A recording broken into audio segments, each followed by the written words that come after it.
একটু দিয়ে দেন। Okay sir. জি sir. আসসালামু আলাইকুম ওয়া রাহমাতুল্লাহি ওয়া বারাকাতুহু। আলহামদুলিল্লাহি রাব্বিল আলামিন ওয়াসসালাতু ওয়াসসালামু আলা রাসূলিহিল আমিন ওয়া আলা আলিহি ওয়া আসহাবিহি আজমাইন, আম্মা বা'দ।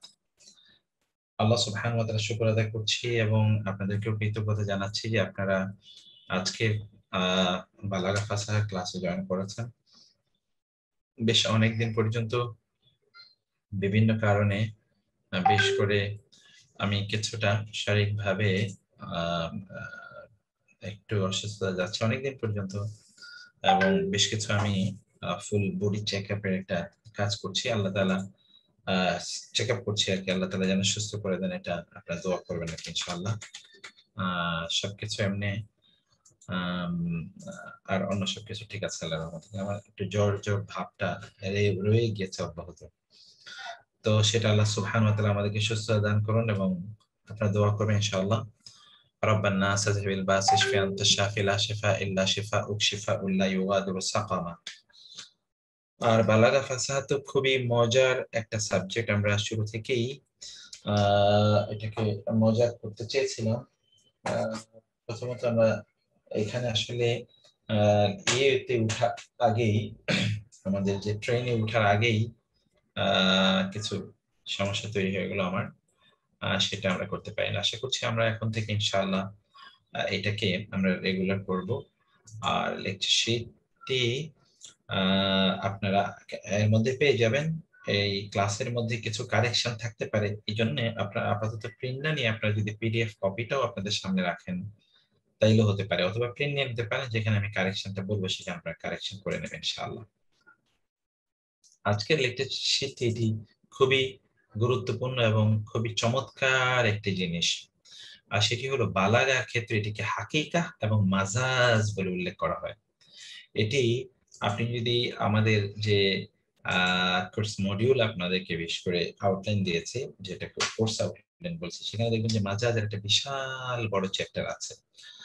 আর আজকে থেকে আমরা যেটা করব ইনশাআল্লাহ তা হলো যে আমরা দুটো কাজ করব। একটি কাজ হলো আমরা তো বালাগাত পড়বো এবং ডাইরেক্টলি আমরা কোরআনে চলে যাব এবং কোরআনের 1-2 পৃষ্ঠা প্রতিদিন আমরা একটু পড়ার চেষ্টা করবো এবং সেখানে বালাগা ফাসাহা আমরা খোঁজার চেষ্টা করবো। এক, দ্বিতীয়ত হচ্ছে আমাদের তো বালাগা ফাসাহার কাজটা থাকবেই, ক্লাস এটা নিয়মিতই আমরা আপাতত 1 ঘন্টা করে করি, পরে আমরা যদি 2 ঘন্টা করতে পারি সেটা আমরা মানে একদিন করি, পরে আমরা কখনো 2 দিন করতে পারবো কিনা সেটা আমরা ঠিক করে নেব। আর তৃতীয়ত হচ্ছে আমরা কোরআনের শাব্দিক মুআজিজা এবং অন্যান্য মুআজিজা কেন্দ্রিক কিছু আলোচনা প্রতিদিনই আমরা করার চেষ্টা করব, যেন কোরআনের মুআজিজাগুলো আমাদের কাছে ধীরে ধীরে স্পষ্ট হয়ে যায়। সেই তৌফিক আল্লাহ সুবহানাহু ওয়া তাআলা আমাদের সকলকে দান করুন। তো বালাগা এটি যেহেতু আমি আবারও আপনাদেরকে শুরুতেই যে কথা বলেছিলাম আবারও সে কথা আপনাদেরকে স্মরণ করিয়ে দিচ্ছি যে বালাগা এই সাবজেক্ট এখনো যারা মাদ্রাসায় পড়ে তারাও যখন শুনে যে বালাগা আপনারা পড়ছেন তখন তারা একটু আসমান থেকে পড়ার মতো একটা অবস্থা, বলেন কি বালাগা পড়ছে মানে? আমি বললাম হ্যাঁ পড়ছেন তো। তো তারা বলে আমরা নিজেরাই তো বালাগা বুঝিনি। আমাদেরকে যারা বালাগা পড়িয়েছেন তারাও বুঝেন নাই, যাদেরকে পড়িয়েছেন তারাও বুঝেননি, কেউ বুঝেননি, যেমনি যেমনি মনে হয়েছে এমনি এমনি চলে গিয়েছে। বিষয়টি খুবই মজাদার এবং গুরুত্বপূর্ণ। ফলে এটি লেকচার শিটটি আপনাদের কাছে পৌঁছে যাওয়ার কথা মেন হোয়াইল এইটিকে আমরা ঠিক সেভাবে আমরা একটু আনন্দ করে একটু মজা করে আমরা পড়তে চাই এবং আপনারা এর সাথে লেগে থাকতে হবে। লেগে থাকলে শুধুমাত্র আপনারা জিনিসটাকে উপলব্ধি করবেন ইনশাআল্লাহ। যেমন ধরুন এর মধ্যে আমরা দুটো জিনিস পড়ে এসেছি, আপনাদের মনে আছে একটা হলো তাসবিহ পড়ে এসেছি। যেমন আমরা বলেছি যে মোহাম্মদ সিংহের মতো, এখানে মোহাম্মদকে আমরা সিংহের সাথে তুলনা দিয়েছি, তাহলে যাকে তুলনা দিয়েছি তাকে বলা হয় মুশাব্বাহ, যার সাথে তুলনা দিয়েছি তাকে বলা হয় মুশাব্বাহ বিহি। যেই শব্দগুলো প্রয়োগ করে আমরা তুলনা দিয়েছি সেগুলোকে বলা হয়, সেগুলো কি বলে, সেগুলোকে বলা হয় আদাতুত তাশবিহ। এবং যেই ইস্যুটাকে সামনে রেখে আমরা তুলনা দিয়েছি সেটাকে বলা হয়, সেটাই কি বলা হয় বলেন তো? সেটাকে বলা হয় ওয়াজহু শিবহ। এটি আপনার পড়ে এসেছেন। মোহাম্মদ সিংহের মতো, যদি আপনি বলেন মোহাম্মদ সিংহ, এই ক্ষেত্রে এটা হলো ইস্তেআরা। বালাগা আল বালিগ, যেটা হচ্ছে যে আত-তাশবিহ আল বালিগ, মোহাম্মদ সিংহ, আপনি তিনি সিংহের মতো এবং কি দৃষ্টিভঙ্গি থেকে সিংহের মতো এই আলোচনায় আপনি করেননি। তিনি সিংহ, একেবারে পরিপূর্ণভাবে আপনি সেটি নিয়ে নিয়েছেন। এই জায়গাটাকে বলা হয় আল ইস্তেআরা, অর্থাৎ অর্থ ধার নেয়া। ইস্তেআরা মানে হলো ধার নেয়া। ব্যাপারে আমরা আমাদের একটা ক্লাসে আলোচনা করেছিলাম ইস্তেআরা নিয়ে। আজকে আমরা আলোচনা করব তারই ধারাবাহিকতা হাকিকত এবং মাজাজ নিয়ে। হাকিকত মানে হলো মূল, আমরা বলি না হাকিকত, হক, হক থেকে এসে হক মানে সত্য, বাস্তবতা। কোন একটি জিনিস হাকিকত শব্দ উল্লেখ করা হয়েছে, কিন্তু অর্থ নেওয়া হয়েছে আসলে হাকিকত না, অর্থাৎ মূল অর্থ নেওয়া হয়নি, অর্থ নেওয়া হয়েছে রূপক অর্থ। যেমন ধরুন আমরা যদি বলি ওই লোকটি চাঁদের মতো সুন্দর, ওই ব্যক্তি কি চাঁদের মতো, তিনি হচ্ছেন চাঁদের মতো। এখন এই যে আমরা চাঁদের মতো, তাসবিহের গন্ধ আপনি এখানে পাবেন, তাসবিহের গন্ধ আপনি এখানে পাবেন, কিন্তু যে চাঁদ, এই শব্দটিকে আমরা এখানে আসলে রূপক অর্থে ব্যবহার করেছি। আমরা তিনি চাঁদ, তিনি চাঁদের মতো, এই কথা যখন আমরা বলি তখন আমরা বলি আসলে তিনি সুন্দর, বোঝাতে চাই এটা।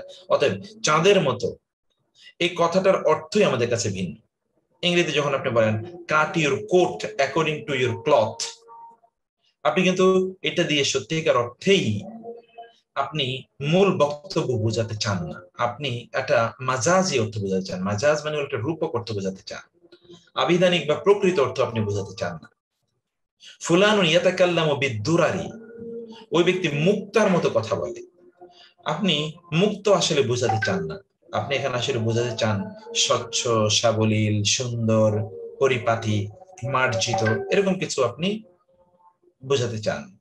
ফলশ্রুতিতে আপনি বুঝতেই পেরেছেন হাকিকত এবং মাজাজ এটি যদিও তাসবিহ ইস্তেআরা এর কাছাকাছি, কিন্তু এটা ভিন্ন যে একটা জিনিস।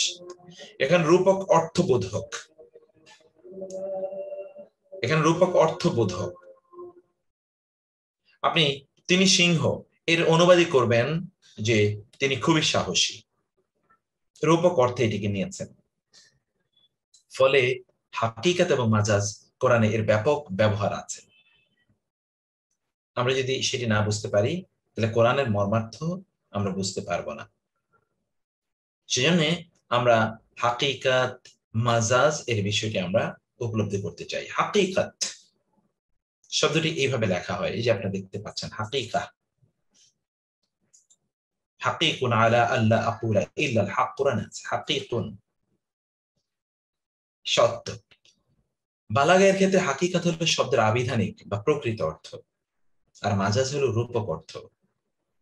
কোন শব্দকে তার হাকিকত বা প্রকৃতগত অর্থ থেকে মাজাজ বা রূপক অর্থে ব্যবহার করা হয় বিশেষ কোনো কারণে, অথবা শব্দটির প্রকৃতগত অর্থ গ্রহণ অসম্ভব, এখানে বানান ভুল আছে, অসম্ভব, সরি, প্রকৃতগত অর্থ গ্রহণ এখানে কি হয়, অসম্ভব। এই জন্যে এই অর্থ এখানে গ্রহণ করা হচ্ছে, কারণ প্রকৃত অর্থ এখানে গ্রহণ করা সম্ভব নয়। অসম্ভব হয়ে পড়ে, অসম্ভব হয়ে পড়ে বিধায়, মানে অসম্ভব হয়ে যায় বিধায় এইটিকে এমন অর্থ গ্রহণ করা হয়েছে। একটা সেকেন্ড, এটি হচ্ছে ওকে, অসম্ভব হয়ে পড়ে বিধায় এইরকম অর্থ গ্রহণ করা হয়েছে। তাহলে আবার দেখুন তো আমি কি বলছি, আমরা বলছি যে হাকিকত বালাগাতে, আমরা বালাগাত ফাসাহাত করছি, বালাগা ফাসাহায় হাকিকত মানে হলো শব্দের আবিধানিক অর্থ, যে অর্থে শব্দটিকে তৈরি করা হয়েছে। কোন এরকম অসংখ্য উদাহরণ আছে, অসংখ্য উদাহরণ আছে। শব্দটি যে অর্থে তৈরি করা হয়েছে সেই অর্থে তাকে ব্যবহার না করে এটার মাজাজি অর্থে সেটাকে ব্যবহার করা। ওকে, এখন আমরা ধীরে ধীরে ধীরে ধীরে এরকম উদাহরণের দিকে আমরা একটু পরে যাচ্ছি। শব্দ যদি তার আসল অর্থে, অর্থাৎ তার সৃষ্টিগত অর্থে, তার আবিধানিক অর্থে, তার লেক্সিক্যাল মিনিং, এই মিনিং যদি আপনি এটিকে ব্যবহার না করেন, তাইলে এটিকে অন্য মিনিং যদি আপনি ব্যবহার করেন, তাইলে সেটাকে বলা হয় মাজাজ। হাকিকত শব্দের উৎপত্তিগত মূলাক্ষর হাকাক, এর অর্থ বাস্তবতা, সত্য, প্রকৃতি ইত্যাদি। মাজাজ শব্দটি জরফ হিসাবে জাজা ইয়াজুজু এই ফর্ম থেকে উচ্চারিত, যার অর্থ হচ্ছে অতিক্রম করা। এই ক্ষেত্রেই এখান থেকে বলা হয় কোন জিনিস জায়েজ, যা মিথ্যার চৌহদ্দি অতিক্রম করে, বা যা হারামের চৌহদ্দি অতিক্রম করে চলে এসেছে, সেটাকে বলা হয় জায়েজ। অর্থাৎ জাজা ইয়াজুজু মানে হলো অতিক্রম করা। শব্দটি তার আসল অর্থের চৌহদ্দি পেরিয়ে নতুন অর্থ পরিগ্রহ করেছে বিধায় এটিকে মাজাজ বা রূপক অর্থবোধক বলা হয়। তাহলে শব্দ দুটো কি কি বলুন তো? হাকিকত এবং মাজাজ। শব্দ দুটো কি কি বলুন তো?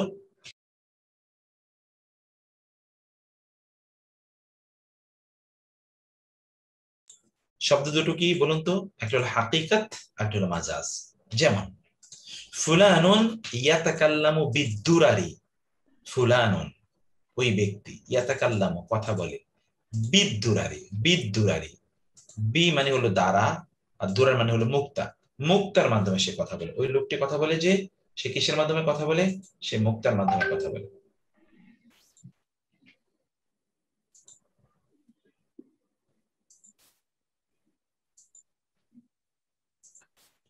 ওই লোকটি কথা বলে বিদ্দুরারি, মুক্তার, সরি, বিদ্দুরারি, লোকটি মুক্তার মাধ্যমে কথা বলে, অর্থাৎ মুক্তার মতো করে কথা বলে। এখানে আদ-দুরার শব্দটির মূল অর্থ হলো মুক্ত, কিন্তু এখানে এটিকে রূপক, প্রকৃত অর্থে ব্যবহার না করে রূপক, অর্থাৎ স্বচ্ছ, সাবলীল, সুন্দর, মার্জিত, আকর্ষণীয়, এরকম অর্থে ব্যবহার করা হয়েছে। কেননা সৌন্দর্যের দিক থেকে উভয়ের মধ্যে সাদৃশ্য সম্পর্ক রয়েছে, আর এক্ষেত্রে মূল অর্থ গ্রহণে বাধা হচ্ছে ইয়াতাকাল্লামু। কারণ ইয়াতাকাল্লামু মানে হলো কথা বলা, মুক্তা তো কথা বলতে পারে না। ফলশ্রুতিতে মুক্তা থেকে আমরা একটি আবিধানিক অর্থ না নিয়ে একটা রূপক অর্থ নিয়েছি। মুক্তা মানে এটা ঝকঝকে, তকতকে, স্বচ্ছ, পরিচ্ছন্ন, এইরকম একটি অর্থ আমরা এখান থেকে নিয়েছি। কোন একটা মাইক অন আছে, আচ্ছা। তো এই সকল অর্থে এই শব্দটির ব্যবহার দেখছেন। আবার দেখুন, যেমন বলেছেন ফুলানুন ইয়াতাকাল্লামু বিদ্দুরারি, ওই ব্যক্তি মুক্তর মতো কথা বলে। এখানে দুরার, দুরাথুন, দুরার এর অর্থ হচ্ছে বা কাল্লুলুই, এটা কোরআন আছে, লুলুই ওয়াল মারজান, এর মূল অর্থ গ্রহণ না করে বরং এখান থেকে একটি রূপক অর্থ নেওয়া হলো। রূপক অর্থ মানে হলো স্বচ্ছ সাবলীল। কারণ কি এটা কেন অর্থ নেওয়া হয়েছে? কারণ সৌন্দর্যের দিক থেকে দুইটা একই রকম। আর এখানে এই শব্দের মুক্তা অর্থ আমরা কেন নিতে পারি না? কারণ ইয়াতাকাল্লামু, তো মুক্তা তোর কথা বলে না, ওই জন্য ইয়াতাকাল্লাম শব্দটি এখানে বাধা দিচ্ছে যে আমরা এটার মূল অর্থটা নিতে পারছি না। মাজাজ যেটি আমরা বলছি এটি বিভিন্ন রকম হতে পারে, অর্থাৎ রূপক অর্থ গ্রহণ এটা বিভিন্ন ভাবে হয়ে থাকে কোরআনে। আমরা ব্যাপক ক্ষেত্রে এটাকে দুই ভাগে বিভক্ত করি। এই জায়গাটা একটু ট্রিকি, এই জায়গাটা আপনারা না বুঝলেও চলবে, কারণ এটা আমাদের একেবারেই গুরুত্বপূর্ণ কিছু না। মাজাজুন আলাকাতু আল মুশাবাহা, মানে এক ধরনের মাজাজ আছে যেটা তাসবিহের মতো, আরেক ধরনের মাজাজ আছে এটা তাসবিহের মতো না। আমরা বলে এসেছি যে মাজাজটা তাসবিহের একটা অংশ, যেটা আমরা তাসবিহ একেবারেই শুরুতে পড়ে এসেছিলাম। ফলে তাসবিহ, ইস্তেআরা, এটি, এই এবং মাজাজ এগুলো প্রায় কাছাকাছি জিনিস। অতএব কিছু কিছু মাজাজ আছে এটা একেবারেই কি তাসবিহের মতো, সেটা নিয়ে আমরা আলোচনা করবো না, কারণ এর উপরে আমার আলোচনা হয়ে গেছে। কিছু কিছু মাজাজ আছে যেটি তাসবিহের মতো না, সেটা নিয়ে আমরা আলোচনা করব। মাজাজের প্রথম প্রকারটি, যে আমরা যেটা প্রথম প্রকার বললাম তাসবিহ, এটা ইস্তেআরা নামেও পরিচিত, যেটা আমরা গত ক্লাসে পড়ে এসেছিলাম। পূর্বের অধ্যায়ে আমরা ইস্তেআরা নিয়ে আলোচনা করেছি। শর্ত যে ইস্তেআরা হলো এমন তাসবিহ যেখানে তুলনার মূল উপাদানগুলো একটি বাদ পড়ে যায় এবং এর মাধ্যমে রূপক অর্থ ধারণ করা হয়। ইস্তেআরা এমন একটি তুলনা যেখানে রূপক প্রতিরূপ ব্যবহার করা হয়েছে। এর অর্থ এই জন্য এটাকে মাজাজুন আলাকাত ওয়া তাশবিহ, মাজাজ এমন মাজাজ যার আলাকা হচ্ছে তাশবিহ, এটা আত-তাশবিহ আল বালিগ এটাও বলা হয়। আমরা ইস্তেআরা এর ব্যাপারে একটু আপনাদেরকে দুই একটা ধারণা দিয়ে তারপর আমরা একটু সামনে আগাই। যে ইস্তেআরা মানে আমরা গত ক্লাসে আমরা ইস্তেআরার ব্যাপারে আমরা কি বলে এসেছিলাম। ইস্তেআরার ব্যাপারে আমরা বলেছি যেখানে মূলত ইস্তেআরাতে যেখানে মৌলিকভাবে তাসবিহের বড় বড় যে উপাদানগুলো আছে এই উপাদানগুলো এখানে ড্রপ করা হয়, ওগুলোকে ফেলে দেওয়া হয়। যেমন আমরা ধরুন গত ক্লাসে আমি একটা আপনাদেরকে এর মধ্যে নিয়ে যাই, যেমন আল্লাহ সুবহানাহু ওয়া তাআলা বলেছেন কিতাবুন আনজালনাহু ইলাইকা। আমরা একেবারে লাস্টের দিকে আমি কোথাও নিয়ে আপনাদেরকে আয়াতটা একটু দেখাই। যেমন ধরুন আমরা বলেছিলাম গত ক্লাসের যে কিতাবুন, আল্লাহ তাআলা বলেছেন কিতাবুন আনজালনাহু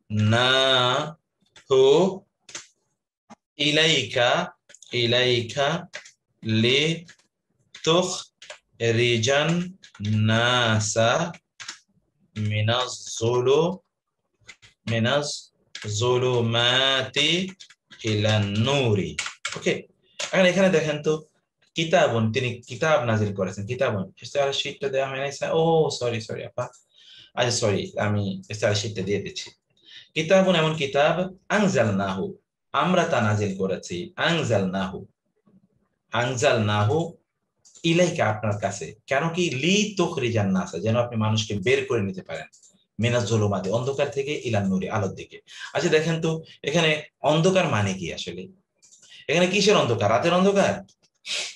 কিসের আলো? দিনের আলো? আসলে কি বোঝানো হয়েছে এখানে?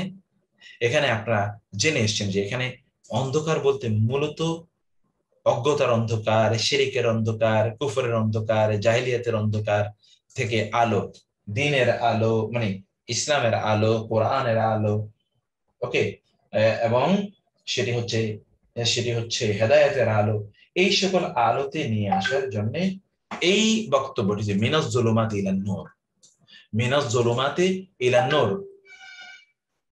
মিনাজ যুলুমাতি ইলান নূর, এই জায়গাটিতেই মূলত এখানে ইস্তেআরা এর ব্যবহার রয়েছে। এটা মেটাফোর, ইংরেজিতে বলা হয় এটাকে মেটাফোর। এরকম মেটাফোর কিন্তু আর অনেক আছে, আমরা এগুলো নিয়ে আপনাদের সামনে আলোচনা করে এসেছিলাম, যেখানে আল্লাহ সুবহানাহু ওয়া তাআলা এমন মেটাফোর অনেক উল্লেখ করেছেন। যেমন আমরা বলেছি যে ওয়া তারাকনা বা'দাহুম ইয়াওমাইযিন ইয়ামুজু ফি বা'দ ওয়া নুফিখা ফিস সূরি ফাজামা'নাহুম জামআ।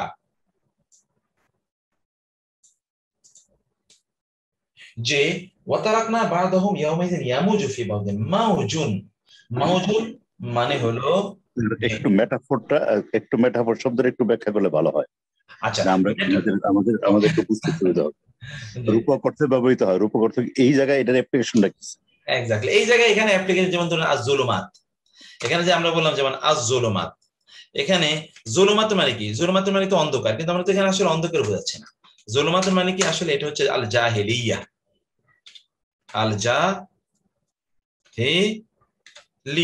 কারণ জাহিলিয়া তো পুরোটা একটা অন্ধকার। অথবা এখানে কি আল জাহালা, জাহিলিয়া বা আল জাহালা, জাহালা মানে অজ্ঞতা তো মানে মূর্খতার অন্ধকার।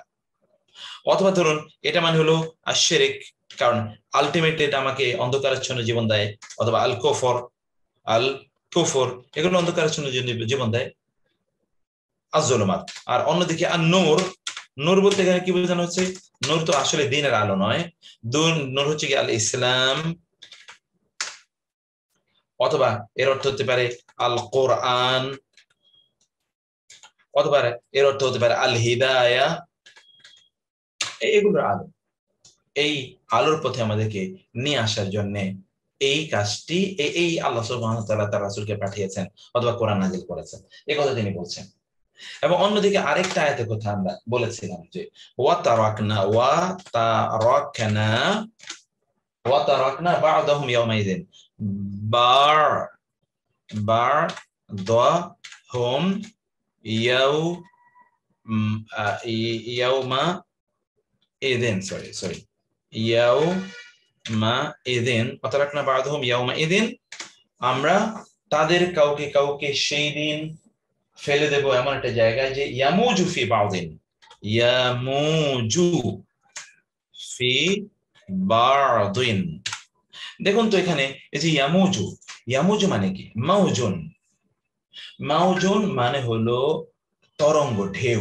ঢেউ দেখেন তো একটি আরেকটার ভিতরে কিভাবে ঢুকে যায়, ঢেউ একটি আরেকটির ভিতরে কিভাবে ঢুকে যায়। এখানে ধরুন কি কি ধরনের এখানে অস্থিরতা থাকে, ঢেউগুলোর মধ্যে কি পরিমাণ অস্থিরতা থাকে, ঢেউয়ের মতো সেই দিন লোকগুলো, এখানে মাউজন মানে কিন্তু আসলে ওশান, অর্থাৎ আপনি তো সমুদ্রের ছাড়া তো আপনি মাউজন পাবেন না। মাউজন মানে হচ্ছে যেটা ওয়েভস, ওয়েভস যেখানে সার্জিং ওয়েভস, হিউজ, মানে একটা এত ফেনা বিশিষ্ট একটার উপর আরেকটা এভাবে উপছে পড়ছে, এই জাতীয় এই ক্ষেত্রে আপনি এই সমুদ্রের ঢেউ এর সাথে কেয়ামতের এই দৃশ্যায়নের কি সম্পর্ক আছে? কেয়ামতের এই দৃশ্যায়নের সম্পর্ক হলো যে সেই দিনও লোকেরা তারা একজন, মানে তারা এমন ভাবে চলতে থাকবে, বেহুশের মতো তারা চলতে থাকবে যে তারা অস্থিরতা তারা থাকবে, একজন আরেকজনের উপর মনে হচ্ছে যেন হেলে দুলে পড়ে যাবে। কোরআন যেটা আল্লাহ সুবহানাহু ওয়া তাআলা অন্য আয়াতে বলেছেন, ওয়াতারান নাসা সুকারা, ওয়াতারান নাসা, আপনি মানুষকে দেখবেন সুকারা, সুকারা, সুকার, অর্থাৎ তারা দেখবেন মাতাল অবস্থায়। ওয়ামা হুম বি সুকারা, আসলে তারা তো মাতাল না। কি তাহলে প্রবলেমটা কি? ওয়ালাকিন্না আযাবাল্লাহি শাদীদ, বরং আল্লাহর যে শাস্তি কঠিন, এই কঠিন শাস্তি থেকে এরা মাতালের মতো হয়ে গেছে। ওয়াতারান নাসা সুকারা, আপনি মানুষকে দেখবেন মাতাল, আসলে কি তারা মাতাল? এটা কি মদ খাইছে নাকি যে তারা মাতাল হয়েছে? ওয়ামা হুম বিসাকার, এই যে আল্লাহ না তারা তো মাতাল না। তাহলে এখানে দেখেন তো সুকারা শব্দটি আল্লাহ উল্লেখ করেছেন। আল্লাহ বলতেন যদি এখানে হাকিকি অর্থ গ্রহণ করা হতো, তাহলে আল্লাহ তাআলা বলতেন যে আপনি মানুষকে দেখবেন সেই দিন তারা প্রচন্ড উদ্বিগ্ন, উৎকণ্ঠিত, মাহজুনিনা, মাহমুমিনা, মাকসুবিনা, আপনি দেখবেন তারা খুবই খুবই ভীত সন্ত্রস্ত অবস্থায় তারা আছে, কিন্তু তা না বলেছেন সুকারা, মাতালের মতো। তাহলে মাতালের একটা দৃশ্যায়ন আপনার সামনে এখানে নিয়ে আসলে আপনার একটা বিশাল ক্যানভাস আপনার সামনে এখানে উন্মুক্ত হয়ে গেল, অমাহুম বিসুকারা। তারা কিন্তু আসলে এই সকল জায়গাতে আমরা ইস্তেআরা এর ব্যাখ্যা অবস্থা দেখছি, যে ইস্তেআরা মূলত ওইখানকার মিনিংটা এখানে ধার নেওয়া হয়েছে, ওই জায়গার মিনিংটাকে এখানে ধার নিয়ে বোঝানো হয়েছে। এখানেও এই যে ইয়ামুজু, সেদিন আপনি দেখবেন মানুষগুলো তারা তরঙ্গের মতো একজন আরেকজনের মধ্যে এভাবে তারা উপচে পড়বে। এবং গতকাল যে কথাটি আমি আপনাদেরকে বলেছিলাম যে আল্লাহ সুবহানাহু ওয়া তাআলা কোরআনে এক জায়গায় আল কুবুর শব্দটি উল্লেখ করেছেন, আল কুবুর, অন্য জায়গায় আল্লাহ সুবহানাহু ওয়া তাআলা উল্লেখ করেছেন আল আজদাস, আজদাস। দেখেন তো কবর বলতে দুটো শব্দ উল্লেখ করেছেন কোরআনে, কোথাও আল্লাহ তাআলা উল্লেখ করেছেন কি কবর, এবং কোথাও তিনি উল্লেখ করেছেন আজদাসি। যেমন সূরা ইয়াসিন আছে আজদাসি, ওয়ানুফিখা ফিস সূরি ফাইদা হুম মিনাল আজদাসি ইলা রাব্বিহিম ইয়ানসিরুন। আজদাস শব্দটি আপনি দেখুন, আমরা আজদাস নামক আজদাস দিয়ে যতগুলো আয়াত আছে কোরআনে, সবগুলো আয়াত আপনি একবার দেখুন যেখানে আল্লাহ সুবহানাহু ওয়া তাআলা আজদাস শব্দের উল্লেখ করেছেন। এবং আজদাস উল্লেখ করতে গিয়ে তিনি আসলে কি দেখাচ্ছেন এখানে বলেন তো? এই যে দেখেন ওয়ানুফিখা ফিস সূরি, ওয়ানুফিখা এবং ফুৎকার দেওয়া হবে ফিস সূরি সিংহায়, ফাইদা হুম, ফা অতঃপর ইদা, তখনই। আমরা ইদা এর ব্যাপারে পড়ে এসেছিলাম, এটাও কিন্তু আমাদের বালাগাতে কোথাও আলোচনাও আছে যে ইদা যখন ইদাতে শব্দের ব্যবহার কখন কি জাতীয় অর্থ প্রদান করে। ফাইদা হুম, তখন, ইদা মানে তখনই, তখনই হঠাৎ করে আপনি হয়তো খাচ্ছেন, আপনি এমনই সময় সিংহের ফুৎকার শুনলেন, তখন আপনার খাওয়া কিন্তু থেমে যাবে, এবং এর অর্থ হলো ইদা, হঠাৎ, তাৎক্ষণিক, সারপ্রাইজিংলি, সাডেনলি। হোম তারা, মিনাল আজদাসি তাদের কবরগুলো হতে, যে দেখেন অর্থ কবরগুলো, কবরগুলো হতে, ইলা রব্বিহিম তাদের রবের দিকে, ইয়ানসিলুন তারা, নাসাল ছুটে আসবে, তারা তাদের রবের দিকে ছুটে আসবে। তারা যখনই সিংহে ফু দেওয়া হবে, তারা তাহলে আজদাসের সাথে একটা দেখেন অস্থিরতা আছে। সিংহে ফু দেওয়া হয়েছে, এখন তড়িঘড়ি তারা তরঙ্গের মতো তারা তাদের কবর থেকে বের হয়ে ছুটতে থাকবে। অন্য আয়াতে দেখুন একই অবস্থা, খুশআন আবসারুহুম, খুশআন অবনত থাকবে, আবসারুহুম তাদের দৃশ্যগুলো, তাদের চোখগুলো, ইয়াখরুজুনা তারা বের হবে, মিনাল আজদাসি কবরগুলো থেকে, কাআন্নাহুম যেন তারা, জারাদুন পঙ্গপাল, মুনতাশির বিক্ষিপ্ত বিচ্ছিন্ন, বিক্ষিপ্ত পঙ্গপাল। আচ্ছা দেখেন, আপনি যদি পিঁপড়ার অথবা ধরুন অন্য কোনো মৌমাছি বা এরকম তার ঝাঁকে যদি আপনি যদি একটু ইয়ে করেন, যদি টোকা দেন, তাহলে এগুলো কি একেবারে আপনার দল ধরে একেবারে শৃঙ্খলা মতো আপনার গাড়ির মতো করে তারা চলতে থাকবে? না, যেটা যেই দিকে পারে ওই দিকে দৌড়াবে। আপনার চোখের মধ্যে এটা ঢুকতে পারে, কানের মধ্যে এটা ঢুকতে পারে, মুখের মধ্যে ঢুকতে পারে, কোন দিকে যে কোনটা দৌড়াচ্ছে এটা সে জানেও না। খুশআন আবসারুহুম তাদের চোখগুলো সেদিন থাকবে অবনত, ইয়াখরুজুনা মিনাল আজদাস তারা তাদের কবরগুলো থেকে। দেখেন তো অস্থিরতাটা লেভেল, অস্থিরতা আলোচনা করতে গিয়ে তিনি আজদাস বলেছেন। 3 নম্বরে আয়াতে আসেন, ইয়াউমা ইয়াখরুজুনা মিনাল আজদাসি সিরা। এসার নাম হচ্ছে 2 মিনিট বাকি আছে। আচ্ছা, এই আয়াতটাই বলে আমরা শেষ করেছি।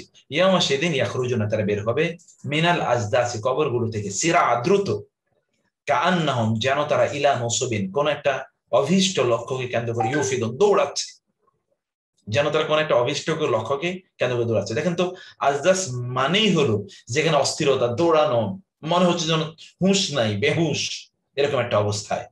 এই পরিস্থিতি যখন আল্লাহ সুবহানাহু ওয়া তাআলা কোরআনে উল্লেখ করলেন, সেখানে আল্লাহ সুবহানাহু ওয়া তাআলা এই আলোচনা করতে গিয়ে আল্লাহ সুবহানাহু ওয়া তাআলা এখানে এই যে এই যে সুকারা বা বিভিন্ন কিয়ামতের আলামত অবস্থা বর্ণনা দিতে, এবং সেখানে ইয়ামুজু দেখেন একটা বিশাল ক্যানভাস, একটা দৃশ্যায়ন তৈরি করা হলো। এটা হলো ইস্তেআরা, এটা এটার মূল অর্থ না, বরং একটা ধারকিত অর্থ এখানে নেওয়া হয়েছে। এই ইস্তেআরা থেকে বের হয়ে এসে আমরা আর একটু টপ লেভেলে হাকিকত এবং মাজাজে আমরা চলে যাচ্ছি। এখানে কিন্তু ইস্তেআরা এই শব্দর হাকিকি অর্থ থেকেই মূলত ধার নিয়ে অন্য একটা জিনিস দেয়া হয়েছে। ওকে, কিন্তু তাহলে ইস্তেআরা এবং মাজাজের মধ্যে পার্থক্যটা কি, এটা আমরা ইনশাআল্লাহ সালাতের ব্রেক থেকে ফিরে এসে আমরা পড়বো। তাহলে ইনশাআল্লাহ সালাতের জন্য আমরা আমরা 10-12 মিনিট আমরা ব্রেক নিই, then we will come back ইনশাআল্লাহ। আল্লাহ তাআলা আমাদেরকে তৌফিক দান করুন। হাদা ওয়া সাল্লাল্লাহু সুবহানাহু ওয়া তাআলা আলা নবিয়িনা মুহাম্মদ ওয়া আলিহি ওয়া সাহবিহি আজমাইন। ওয়া আসসালামু আলাইকুম ওয়া রাহমাতুল্লাহি ওয়া বারাকাতুহু।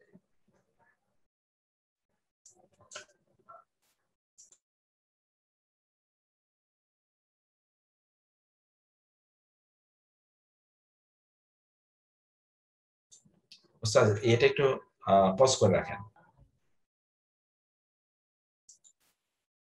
আলহামদুলিল্লাহ ওয়াসসালাতু ওয়াসসালামু আলা রাসূলিল্লাহ ওয়া আলা আলিহি ওয়া আসহাবিহি ওয়া মান ওয়ালা, আম্মা বা'দ।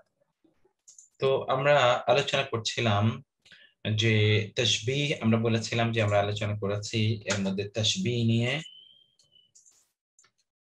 আমরা আলোচনা করেছি আর তাশবিহ নিয়ে, তাশবিহ, তারপর আমরা আলোচনা করেছি আল ইস্তিআরা এটা নিয়ে, এবং এরই সাব ক্যাটাগরি হলো আজকে আল হাকিকা ওয়াল মাজাজ, আল হাকিকা ওয়াল মাজাজ, এগুলো নিয়ে আমাদের আলোচনা, হাকিকা ওয়াল মাজাজ। তাশবিহ নিয়ে আমরা আলোচনা করেছি, ইস্তিআরা তাশবিহ চেয়ে, তাশবিহ একটা প্রকার হলো ইস্তিআরা,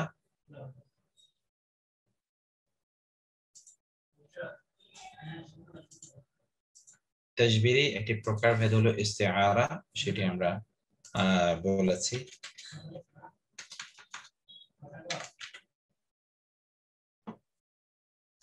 ওকে, আর এই ইস্তিআরা থেকে আরেকটু সামনে এসে যে কাজটি, তা হলো মাজাজ। আবার আমরা বলি, যারা অনেকে পরে জয়েন করেছেন আমাদের এই বালাগা ফাসা থেকে, বালাগা ফাসা আমরা 3টি কম্পোনেন্ট রাখতে চাই। একটি হলো তো আমাদের পিওর বালাগা ফাসা, 2 নম্বর হচ্ছে আমরা কোরআনের প্রতি ক্লাসে 1-2 পৃষ্ঠা করে আমরা পড়ে সেখানে বালাগা ফাসা আমরা বোঝার চেষ্টা করব, যেগুলো আমরা পড়েছি। এবং 3 নাম্বার হচ্ছে আমরা এখানে শাব্দিক মুআজ্জাজা অফ দ্য হোলি কোরআন, কোরআনের শাব্দিক মুআজ্জাজা এটি আমরা আলোচনা করব। যেমনটি আমি কিছুক্ষণ আগে দুইটি যেমন আল কুবুর এবং আল আজদাস নামক শব্দগুলো দিয়ে আপনাদেরকে বলেছি। কিন্তু কবর মানে হচ্ছে এমন যেখানে ধরুন এমনি আপনি শুয়ে আছেন, সেই কবর থেকে আপনাকে উত্থাপিত করা হবে, আপনি ওইখানে আছেন কিন্তু ওইখানে কোনো অস্থিরতা ইত্যকার আলোচনা ওইখানে নাই। ইন্নাকা লা তুসমিউ মান ফিল কুবুর, যে কবরে আছে তো এখানে নিস্তর হয়ে আছে, অতএব নিস্তর, তার সেখানে কোনো কি নাই, তার কোনো মুভমেন্ট নাই। অতএব আপনি ইন্নাকা লা তুসমিউ মান ফিল কুবুর, যে কবরে আছে তাকে আপনি কিছুই শোনাতে পারবেন না। এমন কোরআনে আর অনেক জায়গায় কুবুর শব্দটির ব্যবহার আছে। কিন্তু এই অস্থিরতারই এটি আখিরাত কেন্দ্রিক আলোচনার মধ্যে এরকম একটা অস্থিরতা আমরা দেখি, যেমন ইয়ামুজু এখানে আমরা সেটা দেখতে পেলাম। তো আমরা শুরুতে একটু আগে যেখানে আমরা বলছিলাম যে হাকিকাত এবং মাজাজ কাকে বলে। এখন মাজাজ আমরা বলেছি যে যেটি শব্দটির মূল অর্থ না নিয়ে আপনি কোনো ফিগারেটিভ মিনিং নিলেন, এটা লিটারাল বা লেক্সিক্যাল মিনিং না নিয়ে আপনি লেক্সিক্যাল মিনিং না নিয়ে আপনি ফিগারেটিভ অর্থ প্রদান করলেন। মাজাজ মানে হলো ফিগারেটিভ।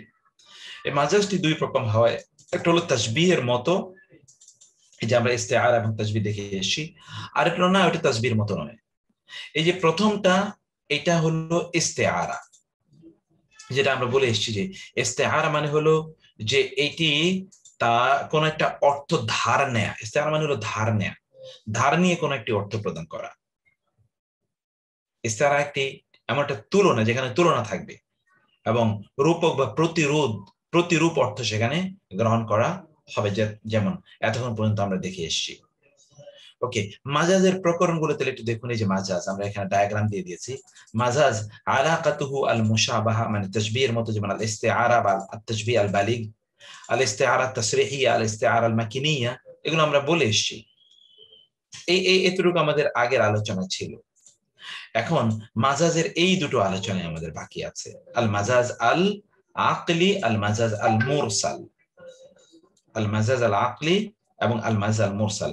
আমরা মাজাজের ব্যাপারে বলছি যে মাজাজ এটা দুটো প্রকার, একটা হলো আল আকলি, একটা হলো আল মুরসাল। অতএব মাজাজ আল মুরসাল নিয়ে আমরা এখন আলোচনা করছি, এরপরে মাজাজ আল আকলি নিয়ে আমরা আলোচনা করব। মাজাজ আল মুরসাল, মাজাজ মুরসাল যেটি, অর্থাৎ মুরসাল মাজাজ যেটি আপনাদের লেকচার শিটে দেয়া আছে। এরপরে আমি এখানে যা কিছু এক্সট্রা সেগুলোকে আমি কিছু করে নেব, চেঞ্জ করে নেব আমি।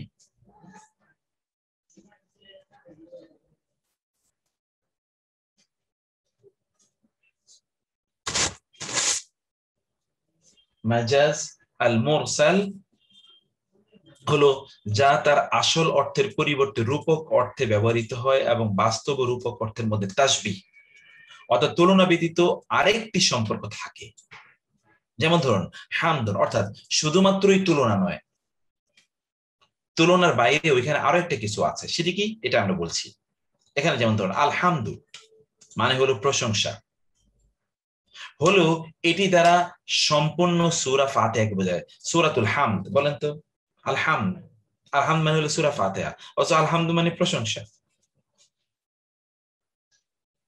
আমরা এখানে দেখতে পাই যে এই শব্দটি সূরাটাকে নির্দেশ করার জন্য মাজাজি অর্থে ব্যবহৃত করা হয়েছে, যদিও এখানে তাসবিহের একটা এলিমেন্ট আছে, কারণ আমরা বলেছিলাম যে মাজাজটা তাসবিহেরই অর্থাৎ তুলনারই একটা প্রকার।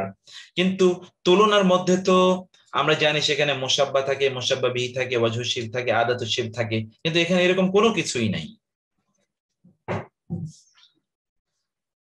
শব্দটিকে আলহামদু শব্দটিকে রূপক অর্থে এখানে সূরাতুল ফাতিহা বোঝায়।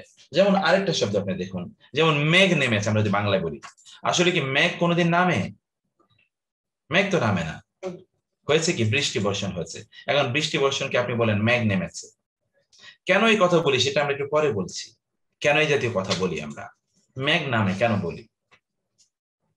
অথবা আমরা বলি নদী বানিয়ে ফেলেছে। আপনি কাউকে কোথাও যদি ব্যাপক পরিমাণ পানি কেউ ফেলে, তাহলে আপনি বলেন তুমি তো নদী বানিয়ে ফেলছো। আসলে নদী বানিয়ে ফেলা মানে কি, যেমন কেউ প্রচুর পরিমাণ কান্না করেছে, তাকে বলবেন কেঁদে নদী বানিয়ে ফেলেছে। আবার প্রচুর পরিমাণ পানি ফেলেছে কোথাও থেকে, আপনি বলছেন নদী বানিয়ে ফেলেছে। এখানে আসলে তাসবিহ দেয়া হয়েছে নদীর সাথে এটাকে, নদীর সাথে এটার, নদী এটাকে আসলে মাজাজি অর্থে নেওয়া হয়েছে, নদী তার হাকিকি অর্থে এখানে নেওয়া হয়নি, তার প্রকৃত অর্থে নদী এখানে নেওয়া হয়নি, নদী বানিয়ে ফেলেছে। আপনি এই কথা বলেননি পানি ফেলতে ফেলতে এটা নদীর মতো করে ফেলেছে, এমন তাসবিহ এখানে একেবারেই দেননি। আবার এটি ইস্তেআরার মতো, আপনি ওই ধার করা অর্থ এখানে আপনি নেননি, যে নদী বানিয়ে ফেলেছে মানে হচ্ছে এখানে আপনার অনেক পানি ফেলেছে এরকম কোনো কিছু, শুধু এতটুকু আপনি নেননি। এখানে ইস্তেআরার মতো শুধু ধার করে আপনি নেননি, কারণ ইস্তেআরার মধ্যে তাসবিহের কিছু না কিছু এলিমেন্ট আছে, এখানে তাসবিহের কোনো এলিমেন্টে নেই, একেবারে জিরো এলিমেন্ট এখানে আছে। আমরা এই বিষয়ে আরো বিস্তারিত পরে আলোচনা করছি। যেমন প্রকারভেদ, মাজাজে মুরসাল এর ক্ষেত্রে তুলনার পরিবর্তে অন্যান্য উপকরণ ব্যবহার হয়ে থাকে, তুলনা নাই। সমস্ত সাহিত্যিক এই গত যে মাঝে মুরসালের ক্ষেত্রে 28টি পদ্ধতি ব্যবহার করা হয়। দেখেন কত আপনার হলে, কতটা আপনার রিচ হলে একটা ল্যাঙ্গুয়েজে মাজাজ অর্থাৎ রূপকের জন্য 28 ধরনের উপকরণ সেখানে ব্যবহার করা হয়। আমরা এখানে মাত্র 7টি উপকরণ আলোচনা করছি, কারণ এত উপকরণ আমরা আলোচনা করতে পারবো না। এটা হলো আল মুসাব্বিবা, মানে কজেশন, কার্যকারণ। কোনো কিছুর সবব উল্লেখ করে তার মুসাব্বাব, উদ্দেশ্য নেয়া, উল্লেখ করেছেন কারণ, কজ, কিন্তু যার উপর গিয়ে কষ্টটি পড়েছে তাকে আসলে আপনি বোঝাতে চাচ্ছেন, মানে কজের কারণে যা হয়েছে আপনি উল্লেখ করছেন কজ, কিন্তু এর মাধ্যমে যা হলো সেটি আপনি বোঝাবেন। যেমন আমরা একটা এক্সাম্পল বলছি, এটা কেন হয় সেটি আমরা একটু পরে বলছি। আপনি দেখেন যেমন এখানে বক্তব্য প্রকাশের ক্ষেত্রে এমন শব্দ প্রয়োগ করা যা তার আসল বা হাকিকি অর্থের দিক থেকে সবব, সবব মানে হলো কারণ, কিন্তু এর দ্বারা সবব আপনি উদ্দেশ্য করেন না, আপনি উদ্দেশ্য করছেন আসলে মুসাব্বাব। যেমন অনেক মেঘ হয়েছে বলতে আপনি অনেক বৃষ্টি হয়েছে বোঝাচ্ছেন, তাইলে মেঘটা হচ্ছে আসলে সবব, মেঘ থেকে, সব মানে হলো কারণ, কজ, এর উপর ভিত্তি করে তো বৃষ্টি, মুসাব্বাব অর্থাৎ কজের উপর ভিত্তি করে যা হয়েছে। আপনি আসলে উল্লেখ করেছেন মেঘ, কিন্তু আপনি বোঝাতে চাচ্ছেন মুসাব্বাব। কেন এটি আমরা বলছি, এটা কেন করা হয়? এখানে মেঘ শব্দের বৃষ্টিকে বোঝানো হয়েছে, ফলে মেঘ হলো সবব আর মুসাব্বাব হলো উদ্দিষ্ট পানি। এখানে কোরআন উদাহরণের দিকে তাকান, হুয়াল্লাযী ইউরীকুম আয়াতিহি ওয়া ইউনাজ্জিলু লাকুম মিনাস সামাই রিজকা ওয়া মা ইয়াযাক্কারু ইল্লা মান ইউনীব। হুয়াল্লাযী, তিনি সে সত্তা, আল্লাযী, যিনি, ইউরীকুম, তিনি দেখান তোমাদেরকে, আয়াতিহি, তার নিদর্শনাবলী, ওয়া ইউনাজ্জিলু, এবং তিনি নাজিল করেন, মিনাস সামাই, আসমান হতে, রিজকা, তিনি আসমান থেকে খাদ্য, তিনি রিজিক নাজিল করেন। আচ্ছা, আসমান থেকে কোনোদিন কেউ, আল্লাহ কি আসমান থেকে রিজিক নাজিল করেছেন কখনো? শুনবে, আমি আপনাকে একটু পরে ফোন দেবো, আমি একটা ক্লাস আছে। ক্লাসটা আচ্ছা বল, আমি আপনাকে ফোন দেবো, আমার ক্লাসটা 10:30 শেষ হবে, তারপরে ফোন দেবো আমি আপনাকে। জি, আসসালামু আলাইকুম। এখানে একটু আপনারা দেখুন কাইন্ডলি, এখানে আল্লাহ সুবহানাহু ওয়া তাআলা উল্লেখ করলেন তিনি সেই সত্তা যিনি তোমাদেরকে তার নিদর্শনাবলী দেখাচ্ছেন, এবং আসমান থেকে তিনি নাজিল করেছেন রিজিক। আচ্ছা, আসমান থেকে কবে আপনাদের জন্য খাদ্য নাজিল হয়েছে? রিজিক কবে নাজিল হয়েছে? তাহলে রিজিক তো আসলে নাজিল হয়নি, রিজিকটা হলো আসলে সবব, এর মাধ্যমে আল্লাহ সুবহানাহু ওয়া তাআলা বোঝাতে চেয়েছেন তা হলো কি মুসাব্বাব, অর্থাৎ এইটি উল্লেখ করে আল্লাহ সুবহানাহু ওয়া তাআলা যা আমাদের জন্য তিনি নাজিল করেন সেটি আল্লাহ সুবহানাহু বলেছেন। এখানে আরেকটি রিজিক বা জীবিকা মাজাজ অর্থে ব্যবহৃত হয়েছে, আসলে আক্ষরিক অর্থে রিজিক বা জীবিকা আসমান থেকে নাজিল হয়নি, বরং তিনি নাজিল করেন বৃষ্টি, এবং বৃষ্টির মাধ্যমে এখানে আসলে কি হয়, বৃষ্টির মাধ্যমে, সবব মানে হলো কারণ, কজ, সবব মানে কি কজ, এখানে আসমান থেকে তিনি আসলে নাজিল করেন হচ্ছে বৃষ্টি। অতএব কোরআন অন্য জায়গায় আছে, ওয়ানাজ্জিলু লাকুম মিনাস সামাই মাআ ওয়া আনজালা লাকুম মিনাস সামাই মাআ, কোথাও কোথাও তিনি বলেছেন পানি তিনি নাজিল করেন, পানি। অর্থাৎ পানির উপর ভিত্তি করে এখানে কি হয়, এখানে আমাদের রিজিক তৈরি হয়। সেখানে আল্লাহ সুবহানাহু ওয়া তাআলা পৃথিবীবাসীর জন্য রিজিক তিনি তৈরি করেন। অতএব রিজকান হলো এখানে আসলে সবব, আর মুসাব্বাব হলো কি পানি। আল্লাহ সুবহানাহু ওয়া তাআলা উল্লেখ করেছেন সবব, কিন্তু তিনি উদ্দিষ্ট করেন, অর্থাৎ তার অবজেক্টিভ হলো মুসাব্বাব উল্লেখ করা। সবব মানে হলো কারণ, যার মাধ্যমে কোনো কিছু ঘটে। এ জাতীয় বক্তব্যকে ইংরেজিতে হাইপারবোল বলা হয়।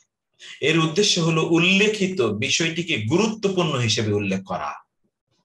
এটা কেন, এই মাজাজ কেন করা হয়, এটা হাইপারবোল, অর্থাৎ এটাকে খুবই গুরুত্বপূর্ণ হিসেবে উপস্থাপন করার জন্য আল্লাহ সুবহানাহু ওয়া তাআলা এই রকম মাজাজ শব্দ আল্লাহ সুবহানাহু ওয়া তাআলা উল্লেখ করেন।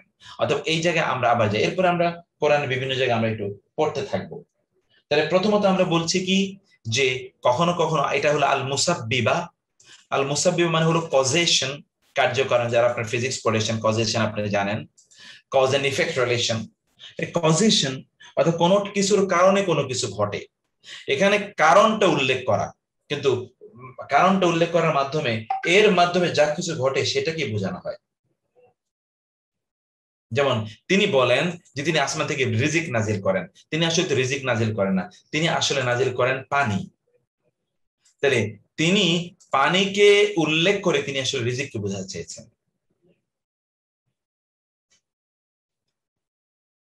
ওকে, এই জায়গা হলো সবব আল মুসাব্বিবা, উল্লেখ করা হচ্ছে কারণ, কিন্তু এর মাধ্যমে, এই কারণের মাধ্যমে যা ঘটে সেটাকে মূলত বোঝানো লক্ষ্য। কেন এটা করা হয়? কারণ যে বিষয়টি এখানে উপস্থাপন করা হবে এটাকে অনেক বড় করে দেখাতে চায় যে রিজিক নাজিল করেন কে? আল্লাহ সুবহানাহু ওয়া তাআলা রিজিক নাজিল করেন, এবং রিজিক আসে কোথা থেকে? আসমান থেকে। এটা আপনাকে বোঝাতে চাচ্ছে। তাহলে আপনি রিজিক চাইবেন কোথায়? আপনি আসমানে রিজিক চাইবেন।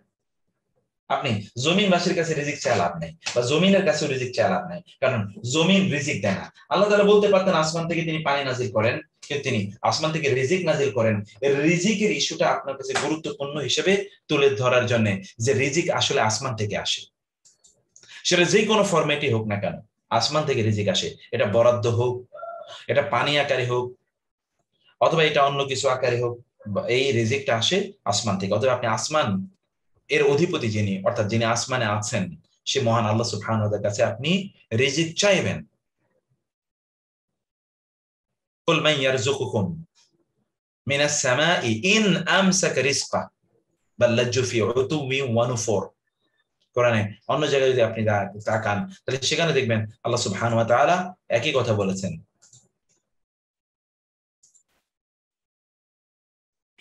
এখানে একই কথা দেখেন, মিনাস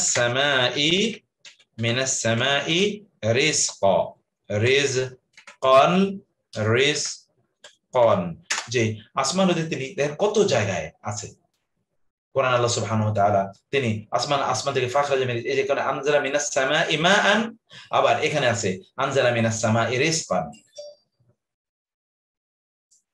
ওকে, ও মান ইয়ারযুকুকুম মিনাস সামাই, মান ইয়ারযুক এখানে আছে, অন্য জায়গায় আপনি দেখবেন ইয়ারযুকুকুম মান ইয়ারযুকুকুম মিনাস সামাই। এখানে দেখেন, এখানে দেখেন তো এই আয়াতে, কত আয়াতে দেখেন আল্লাহ তাআলা একই কথা বলেছেন। কুল, বলুন, মান কে? ইয়ারযুকুকুম তোমাদেরকে রিজিক দেন, মিনাস সামাই আসমান হতে, ওয়াল আরদি এবং জমিন হতে। আবার অর্থাৎ রিজিক আসে আসমান হতে, এটাই মূলত এখানে বোঝানোর উদ্দেশ্য।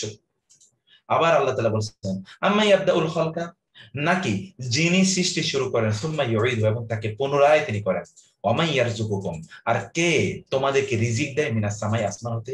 তো রিজিক আসে আসমান হতে, আসলে তো আসমান হতে রিজিক আসে না। আসমান হতে আসে কি? বৃষ্টি, পানি, অথবা রিজিকের বরাদ্দ।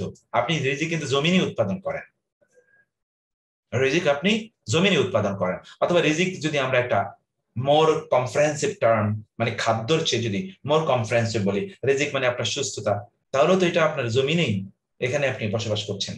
আবার এখানে দেখুন এরপর আয়াতেও আল্লাহ তাআলা বলছেন ইয়া আইয়ুহান নাস উযকুরু নি'মাতাল্লাহি আলাইকুম, তোমাদের হে লোকেরা তোমরা স্মরণ করো তোমাদের উপর আল্লাহর নিয়ামতকে।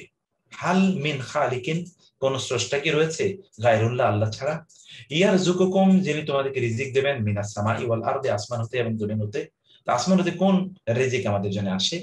সেই রিজিকটির কথাই আল্লাহ সুবহানাহু ওয়া তাআলা, তার মানে এখানে আপনাকে বোঝাতে চাচ্ছে মূলত এই যে জিনিস, এই শব্দটি উল্লেখ করে এইটার উৎসটার প্রতি আপনাকে গুরুত্ব দেওয়া হচ্ছে। আসলে তিনি মা বলতে চাইতেন, তাহলে আপনার কাছে এই ইস্যুটা এতটা গুরুত্বপূর্ণ হতো না। যদি তিনি মা বলতেন তাহলে আপনার কাছে বিষয়টা এতটা। এখন আপনি এই আয়াত যদি আপনি ভিতরে ঢোকেন, তাহলে আপনি কেবলই আল্লাহর কাছে রিজিক চাইবেন, হে আল্লাহ তুমি আমাকে রিজিক দাও, তুমি আমার রিজিকের ব্যবস্থা করে দাও। আপনি তখন ওই আসমানে আল্লাহ সুবহানাহু ওয়া তাআলা তিনি প্রতি রাতে প্রথম আকাশে তিনি নেমে আসেন, প্রতি রাতের শেষ তৃতীয়াংশে, এবং সেখানে এসে তিনি ডেকে বলতে থাকেন, এমনকি কেউ আছো যার রিজিকের প্রবলেম আছে, আমি তার সে প্রবলেম সমাধান করিতে চাই। এমনকি কেউ আছো যার অসুস্থতা আছে, আমি তার অসুস্থতা দূর করে দিতে চাই। আলা কাদা ওয়ালা আলা কাদা হাত্তা ইয়াতলু আল ফাজর। এভাবে তিনি বলতেই থাকেন ফজর হওয়া পর্যন্ত। তাহলে এই জায়গাটা এটাকে বলে, এটাই আমরা বলছি এটা হাইপারবোল। এটাকে in order to highlight it, in order to give it more importance and emphasis, এই জাতীয় শব্দের উল্লেখ করা হয়। এটা হলো মাজাজের এক ধরনের, মানে বলছে আসলে কারণ, যেই কারণে যা ঘটে, কিন্তু যে কারণ, এই কারণ উল্লেখ করে যা ঘটে সেটা তিনি বোঝাতে চাচ্ছেন। অথবা কখনো কখনো তিনি যা ঘটে সেটাকে উল্লেখ করছেন কারণটাকে বোঝানোর জন্য। 2 নম্বরে আসি আমরা, আল জুজইয়া। This is also very important.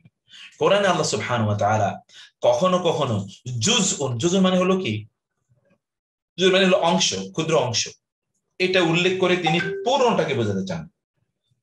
তিনি উল্লেখ করছেন আসলে ক্ষুদ্র অংশ, কিন্তু তিনি বোঝাতে চান পুরোটাকে।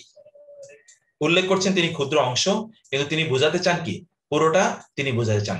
ক্ষুদ্র অংশ এটা বোঝানোর, ক্ষুদ্র অংশের মাধ্যমে আপনি মনোযোগ দিয়ে খেয়াল করবেন, আল্লাহ সুবহানাহু ওয়া তাআলা উল্লেখ করছেন ক্ষুদ্র অংশ, কিন্তু আল্লাহ সুবহানাহু ওয়া তাআলা বোঝাতে চান পুরোটাকে, যেটাকে আমরা বলছি representation of a whole through a part. যেমন আপনি বলেন মাথা, মাথা দিয়ে আপনি কিন্তু ব্যক্তিকে বোঝান। মাথা, মাথা মানে হলো সে সমাজের মাথা। আপনি আসলে কেন বলেন সে সমাজের মাথা? সে সমাজের মাথা হলো ব্যক্তি, আপনি কিন্তু বলছেন মাথা, তাহলে তার একটা অংশ দিয়ে কিন্তু আপনি তার পুরো ব্যক্তিটাকে বোঝাচ্ছেন। জুজ উল্লেখ করছেন, জুজ মানে হলো অংশ, কিন্তু আপনি বোঝাতে চাচ্ছেন কুল, সম্পূর্ণ। কোন বক্তব্য উপস্থাপনের ক্ষেত্রে এমন শব্দ ব্যবহার করা যা তার আসল এবং হাকিকি অর্থের দিক থেকে জুজ, কিন্তু এই জুজ এর পরিবর্তে কুল উদ্দেশ্য নেওয়া হয় এখানে। যেমন ফুলের মৌসুম বলে আপনি আসলে বসন্তকালকে বোঝান, আপনি বলছেন কিন্তু ফুল, উল্লেখ করছেন কি ফুল, কিন্তু এর মাধ্যমে আপনি বোঝাচ্ছেন গোটা কাল। উল্লেখ করছেন সামান্য একটা জিনিস, কিন্তু এটাকে আপনি গোটা ইয়েটাকে বোঝাচ্ছেন, গোটা একটা একটা একটা গোটা পূর্ণ জিনিসটাকে আপনি বোঝাচ্ছেন। কোরআনে আমরা আসি, ইয়া মারিয়াম, হে মারিয়াম, ও কুনুতি, অনুগতা হও, লিরব্বিকে, তোমার রবের জন্য, লিরব্বিকে, ওয়াসজুদি, এবং সিজদা করো, ওয়ারকাই, রুকু করো, মা'আর রাকিঈন, রুকুকারীদের সাথে। আচ্ছা দেখুন তো, ইন্টারেস্টিং ইস্যু, ইয়া মারিয়াম, হে মারিয়াম, ও কুনুতি, কুনুত থেকে এসে ও কুনুতি, তুমি অনুগত হও, লিরব্বিকি, তোমার রবের জন্য, লি জন্য, রব্বিকি, তোমার রবের জন্য, ওয়াসজুদি, সিজদা করো, ওয়ারকাই, এবং রুকু করো, মা'আর রাকিঈন, রুকুকারীদের সাথে তুমি রুকু করো। ইন্টারেস্টিং ইস্যু হলো, এখানে আল্লাহ বলছেন ওয়াসজুদি, সিজদা করো, ওয়ারকাই, রুকু করো। আসলে তিনি বলতে চাচ্ছেন সালাত আদায় করো, কিন্তু সালাতের মধ্যে সেজদাটি প্রচন্ড গুরুত্বপূর্ণ। এই কথাটি বোঝানোর জন্য তিনি আসলে সেজদা শব্দ উল্লেখ করেছেন। তিনি আসলে কি সেজদা শব্দ উল্লেখ করেছেন। সালাতের মধ্যে সেজদাটি সবচেয়ে গুরুত্বপূর্ণ, রুকুটি সবচেয়ে গুরুত্বপূর্ণ কাজ। এই জন্য তিনি এটা উল্লেখ করেছেন অংশ, কিন্তু বোঝাতে চাচ্ছেন হচ্ছে কুল। আপনি যদি এটা না বুঝেন, তাইলে ওই যে আমাদের দেশে একদল আছে যারা শুধুমাত্র কোরআন ছাড়া আর কোনো কিছুই তারা বুঝবে না, হাদিস তারা অস্বীকার করে, এই টাইপের আপনিও হয়ে যাবেন। কারণ আপনি বলবেন আল্লাহ তো বলছে রুকু সেজদা করতে, অতএব আমরা রুকু সেজদায়, যারা যারা ওই যে আমাদের দেশে একদল আছে দেখবেন, তারা মেয়েদেরকে, আমাদের বোনেরা অনেকে আমাকে আমেরিকা থেকে পাঠিয়েছেন, ওই যে সজল রোশন নামে এক ছেলে, ও হচ্ছে মানে দিন কিছুই বোঝে না, কিছু উল্টো পাল্টা কথাবার্তা বলছে, এবং তার বহুত ফলোয়ার, মানুষরাও আপনার, এটা তো জাহালাতের একটা অবস্থা, জাইয়ামে জাহিলিয়াতের অবস্থা, যে মানুষরাও তার পাগলের মতো তার কথাবার্তা শুনছে। কারণ হচ্ছে কি, সে তো বুঝেনি, এই যে তাকে তো বালাগাত না বুঝলে সে তো বুঝবে না যে এখানে আসলে কি বলা হচ্ছে। যদি তুমি সিজদা করো, জি জি সেলিম আল দিন, একই কথা। আমি এই কথাটাই বলছি যে শুধুমাত্র কোরআন শাব্দিক অর্থ পড়লে বোঝা যায় না, এটা হিউজ এলিমেন্ট, হিউজ জিনিস। যে আমরা দেখছেন ওয়াসজুদি, সেজদা করো, ওয়ারকাই, রুকু করো, মা রাকিন, রুকুকারীদের সাথে, তার মানে তুমি সালাত আদায় করো। উপরোক্ত আয়াতটিকে মাজাজ, উপরোক্ত আয়াত, এখানে তটি রয়ে গেছে, উপরোক্ত আয়াত, উপরোক্ত সরি আয়াতটিকে মাজাজ বা রূপক বক্তব্য হিসেবে বিবেচনা করা হয়। কারণ কি জানেন? কারণ এখানে নির্দেশ দ্বারা নিছক সাজদা বা রুকু উদ্দেশ্য নয়, পুরো সালাত উদ্দেশ্য। অতএব সাজদা রুকু বলে পুরো সালাতকে বোঝানো হয়েছে। সুতরাং এখানে রুকু সাজদা হলো জুজ, সালাত হলো বা নামাজ হলো কি, এখানে সালাত হলো এখানে কুল, এখানে সালাত হলো কুল। এই জুজ বলে কুলকে বোঝানো হয়েছে, জুজ বলে কুলকে বোঝানো। এটাকে আরবিতে বলা হয় যিকরুল বাদ ওয়া ইরাদাতুল কুল, যিকরুল বাদ ওয়া ইরাদাতুল কুল। ওকে, আমরা এই আলোচনা আবার করব। এখন এটা পিডিএফ, এটা আপনাদের জন্য, প্রত্যেকের জন্য লেকচার শিট, এই লেকচার শিট আমি বানাচ্ছি ডেইলি, এগুলো আপনাদেরকে দিয়ে দেবো। কোন এক সময় আপনারা বই আকারে পাবেন এগুলো ইনশাআল্লাহ। এগুলো অমূল্য সম্পদ, এটা এটা 1-2 দিনে তৈরি হয় না, বহু দিন কষ্ট করে এগুলো তৈরি হচ্ছে। সেজন্য আমি একটু স্লো সময় দিয়ে দিয়ে জিনিসগুলো তৈরি করছি। এই জাতীয় রূপক বাক্যের উদ্দেশ্য হলো উদ্দিষ্ট সম্পূর্ণ বিষয়টির ক্ষেত্রে উল্লেখিত অংশ বিশেষের তুলনামূলক মর্যাদা বোঝানো। দেখেছেন, মানে পুরো জিনিসটার ক্ষেত্রে যেই অংশ বিশেষ উল্লেখ করা হলো তার মর্যাদা এখানে বোঝানো হচ্ছে। অর্থাৎ সালাতের ক্ষেত্রে সাজদা এবং রুকু, সাজদা তো সালাতের সবচেয়ে গুরুত্বপূর্ণ স্থান। এমনকি কেউ যদি রাসূলুল্লাহ বলেছেন জাহান্নামের জন্য সেজদার স্থানগুলো দিয়ে করা, আপনার পোড়ানো, এটা হারাম করে দিয়েছেন আল্লাহ। ইন্নাল্লাহা হাররামা আলান নারি আন তাকুলা আসারাস সুজুদ, মানুষকে জাহান্নামে যারা যাবে তাদেরকে জাহান্নামে পোড়ানো, তারা পড়ে যাবে, কিন্তু সেজদার স্থানগুলো কিচ্ছু হবে না, অক্ষত থাকবে। সেজদা কতটা গুরুত্বপূর্ণ! আকরাউ মা ইয়াকুনুল আবদু মিনার রাব্বি ওয়া হুয়া সাজিদুন, একজন বান্দা সবচেয়ে নিকটে পৌঁছে যায় সেজদারত অবস্থায়। এখানে যেমন সালাতের ক্ষেত্রে রুকু এবং সাজদার মর্যাদা তুলনামূলকভাবে সালাতের অন্যান্য কার্যকলাপের চেয়ে অনেক অনেক বেশি। তাছাড়া নেতিবাচক ক্ষেত্রে এই জাতীয় মাজাজের মাধ্যমে উল্লেখিত অংশবিশেষের মর্যাদা তুলনামূলকভাবে কম বোঝানো হয়। যখন আপনি নেতিবাচক অথবা ইতিবাচকের ক্ষেত্রে তুলনামূলক বেশি, নেতিবাচকের ক্ষেত্রে তুলনামূলক কম, অর্থাৎ এমন কিছু একটা জিনিস এখানে বোঝানো হচ্ছে। তাহলে আমরা আল জুজিয়াতে আসি। যদি আমরা বলি মাজাজ আল জুজইয়া, আমরা যখন মাজাজ বলি আল জুজিয়া, আল জুজিয়া এর ক্ষেত্রে আমরা বলছি যে ক্ষুদ্র অংশ উল্লেখ করা হলো কিন্তু বোঝানো হয় পুরাটাকে। ক্ষুদ্র অংশ কেন উল্লেখ করা হয়? একটি মাত্র কারণ, যে এটাকে গুরুত্বপূর্ণ, এই জন্য এটাকে বোঝানো হচ্ছে, এই জায়গাটা গুরুত্বপূর্ণ, এই জন্য এই অংশটা বোঝানো হচ্ছে। একটাকে আরবিতে বলে যিকরুল বাদ ওয়া ইরাদাতুল কুল। যিকর মানে হলো স্মরণ করা, উল্লেখ করা, আল বাদ অংশ বিশেষ, ওয়া ইরাদা এবং ইরাদা করা, ইচ্ছা করা, উদ্দেশ্য করা, আল কুল পুরোটাকে। 3 নাম্বার আল কুল্লিয়া। এবার একটু ভিন্ন আলোচনা করা হয়েছে কুল্লিয়া, ওই যে কুল, এখানে পূর্ণাঙ্গ কিছু উল্লেখ করা হচ্ছে কিন্তু কিছু অংশকে বোঝানো হচ্ছে, representation of a part through a whole. আল কুল্লিয়ার ক্ষেত্রে কুল বলে জুজ উদ্দেশ্য নেওয়া হয়। এখানে বলা হচ্ছে কুল কিন্তু উদ্দেশ্য হচ্ছে কি জুজ, শর্ট। অর্থাৎ বক্তব্য উপস্থাপনের ক্ষেত্রে এমন শব্দ ব্যবহার করা যার মাধ্যমে তার আসল এবং হাকিকি অর্থ পূর্ণ বা কুল গ্রহণ না করে জুজ গ্রহণ করা হচ্ছে। অর্থাৎ এখানে ফুলটাকে গ্রহণ করা বলা হচ্ছে ফুল, কিন্তু আপনি ফুল নিচ্ছেন না, আপনি নেবেন কি বাদ, জুজ। যদি আপনি এটা না বুঝেন তাহলে আপনি অর্থই বুঝবেন না কোরআনের, একটা হিউজ মিস্টেক। যেমন ধরুন কোরআনে আল্লাহ তাআলা বলেছেন ওয়া ইন্নী কুল্লামা, সূরা নূহ, ওয়া ইন্নী এবং নিশ্চয় আমি, কুল্লামা যখনই, দাআউতুহুম তাদেরকে ডেকেছিলাম, লিতাগফিরা যেন আপনি ক্ষমা করে দেন, লাহম তাদেরকে, যেন আপনি তাদেরকে ক্ষমা করে দেন, যেমন লিতাগফিরা লাহুম যেন আপনি তাদেরকে ক্ষমা করে দেন, জাআলু। হ্যাঁ, এখানে কে বলেছে আমাদের? যে শাফায়াত ইসলাম ভাই খুবই সুন্দর বলেছেন। যেমন আল্লাহ তাআলা বলেছেন তোমাদের চেহারা তোমরা কি করো, এই এই এটা আপনাদেরকে দেখাই, জাভেদ ভাই খুবই সুন্দর একটা এক্সাম্পলের কথা এখানে বলেছেন। যেমন ধরুন কোরআন আল্লাহ সুবহানাহু ওয়া তাআলা বলেছেন ফাওয়াল্লু উজুহাকুম শাতরা, উজুহাকুম, এখানে ওই যে যিকরুল বাদ ওয়া ইরাদাতুল কুল, ফাওয়াল্লু উজুহাকুম, সরি, ফাওয়াল্লু উজুহাকুম, উজুহাকুম ফাওয়াল্লু উজুহাকুম শাতরা। এই যে দেখেন তো এখানে মানে এই আয়াতগুলো সূরা বাকারা জুড়ে এরকম বহু জায়গায় আছে। এখন দেখেন এখানে আল্লাহ তাআলা কি বলেছেন, তা বললেন যে ওয়াহাইসুমা কুনতুম ফাওয়াল্লি, অতএব আপনি ফেরান ওয়াজহাকা, আপনার চেহারাকে, শাতরাল মসজিদুল হারাম, মসজিদে হারামের দিকে ফিরে আপনি নামাজ পড়েন, আপনার চেহারাকে মসজিদে, এখন ওয়াজহাকা আপনার মুখকে মসজিদে হারামের দিকে ফেরান। এখন আপনি বলেন তো, আপনি যদি কোরআনিস্ট স্টাইলে শুধুমাত্র আপনার পা দেবেন অন্যদিকে, এরপরে হলো কোমর দেবেন অন্যদিকে, আপনার চোখ দেবেন অন্যদিকে, হাত দেবেন অন্যদিকে, পেট দেবেন অন্যদিকে, শুধু মুখটাকে আপনি কি কিবলার দিকে ফিরে আপনি নামাজ পড়বেন, তখন কি আপনার নামাজ হবে? তাহলে ওয়াজহাকা মানে কি, এখানে ওয়াজহুন এখানে আসলে যিকরুল বাদ ওয়া ইরাদাতুল কুল। এখানে ওয়াজহুন বলতে আপনার শুধু চেহারাকে বোঝানো হয়নি, ওয়াজহুন বলতে আপনার গোটা অস্তিত্বকে বোঝানো হয়েছে।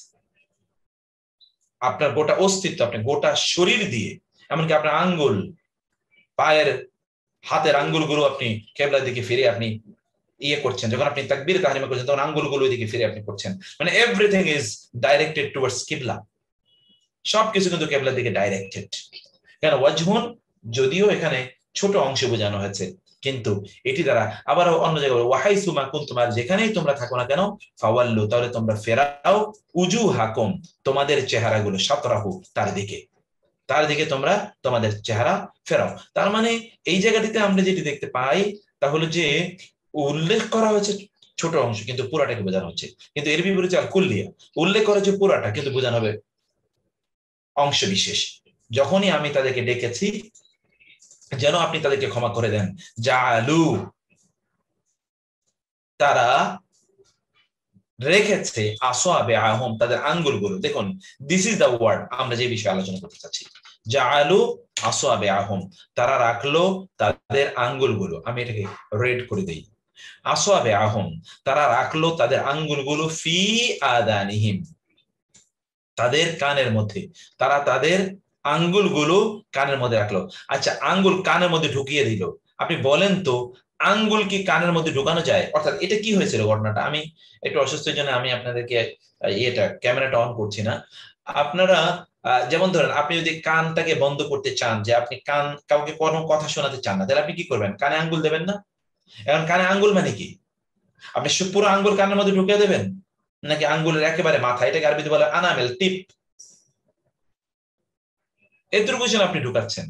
কিন্তু আল্লাহ তাআলা কি বলছেন, জাআলু আসওয়াবিআহুম তারা তাদের আঙ্গুলগুলো ঢুকিয়ে দিল তাদের কানের মধ্যে, ওয়াস্তাগশাউ সিয়াবাহুম এবং তারা তাদের চেহারা, মুখ ইত্যাদি শরীর সবকিছু তারা ঢেকে ফেলতো, তারা কি দিয়ে, অথবা মুখ ঢেকে ফেলতো তারা তাদের কাপড় দিয়ে, ওয়া আসররু এবং তারা অনড় থাকতো, ওয়াস্তাকবারু ইস্তিকবারা এবং তারা ভয়ঙ্কর ভাবে তারা অহংকার প্রদর্শন, ঔদ্ধত্য প্রদর্শন তারা করে বেড়াতো। আল্লাহ তাআলা বললেন, নূহ আলাইহিস সালাম বললেন যে আল্লাহ আমি ওদেরকে ডেকেছি কিন্তু ওই আচরণ করেছে। ওয়া ইন্নী কুল্লামা দাআউতুহুম লিতাগফিরা লাহুম, এখন দেখবেন যে একদল লোকই যে কিছু শয়তান আছে না, তারা কোরআনের মধ্যে ভুল খুঁজে বেড়ায়, সে তো আসলে বুঝেই না, যে সে তো গ্রামারও বুঝে না, আবার সে বুঝে না কি কোরআন মুজিজা বালাগাত বুঝে না, না কারণে বলবে যে দেখেন আল্লাহ বলেছেন যে কানে আঙ্গুল ঢুকিয়ে দেয়, কানে আঙ্গুল কি পুরো আঙ্গুল কানে ঢুকিয়ে দেওয়া যায়?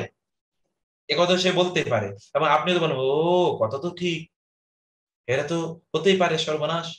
নো, এখানে যিকরুল কুল ওয়া ইরাদাতুল বাদ বলা হয়েছে পুরাটা, কিন্তু এর উদ্দেশ্য হলো খুবই কম।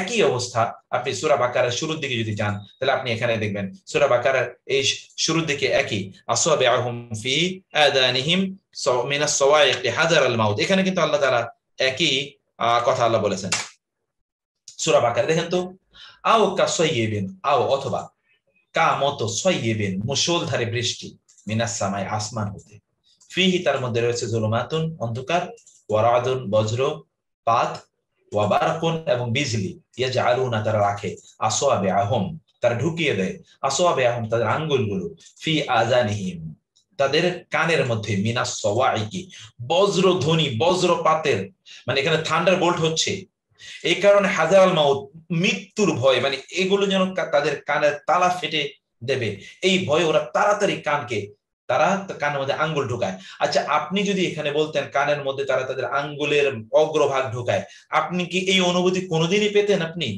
এই অনুভূতি তো পেতেনই না। আপনি কেন আল্লাহ তাআলা বললেন, উল্লেখ করলেন পুরোটাকে, কিন্তু কম বোঝাতে চাচ্ছেন তিনি, উল্লেখ করছেন পুরোটা কিন্তু কম বোঝাচ্ছেন, মানে তাদের পরিস্থিতিটা বোঝানোর জন্য, যে ওরা মৃত্যুর ভয়ে কতটা পাগল পারা, যে ওরা কানের মধ্যে আঙ্গুল পর্যন্ত প্রায় ঢুকিয়ে দিতে চায়, এমন একটা প্রচেষ্টা, মনে যেন পুরো আঙ্গুল তারা কানের মধ্যে ঢুকিয়ে দেবে। কি করার জন্য?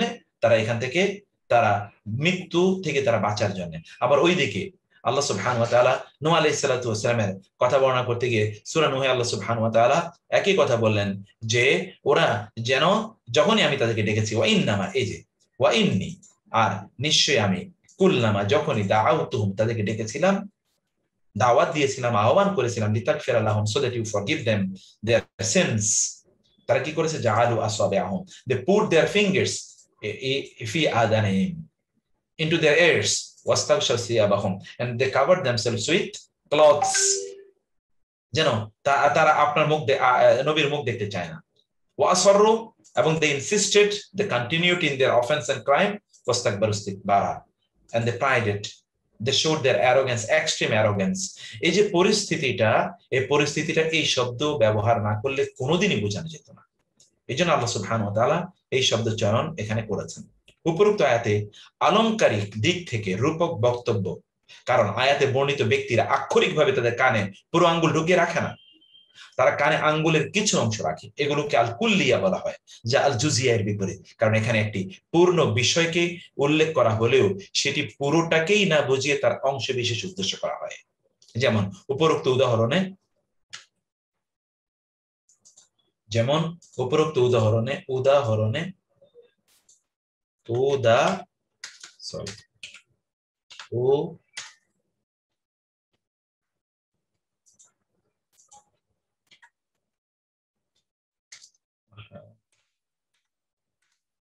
আচ্ছা, এখানে আমি অন্য জায়গায় নিয়ে নেই, আমি তো একই সাথে অনেকগুলো কিবোর্ড ব্যবহার করি, তো এখানে অনেক সময় এলোমেলো হয়ে যায়।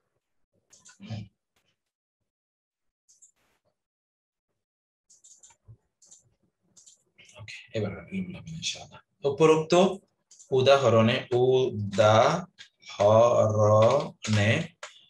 অঙ্গুলি বা আঙ্গুল বলে, কুল বলে জুজ উল্লেখ করা হয়েছে, জুজ।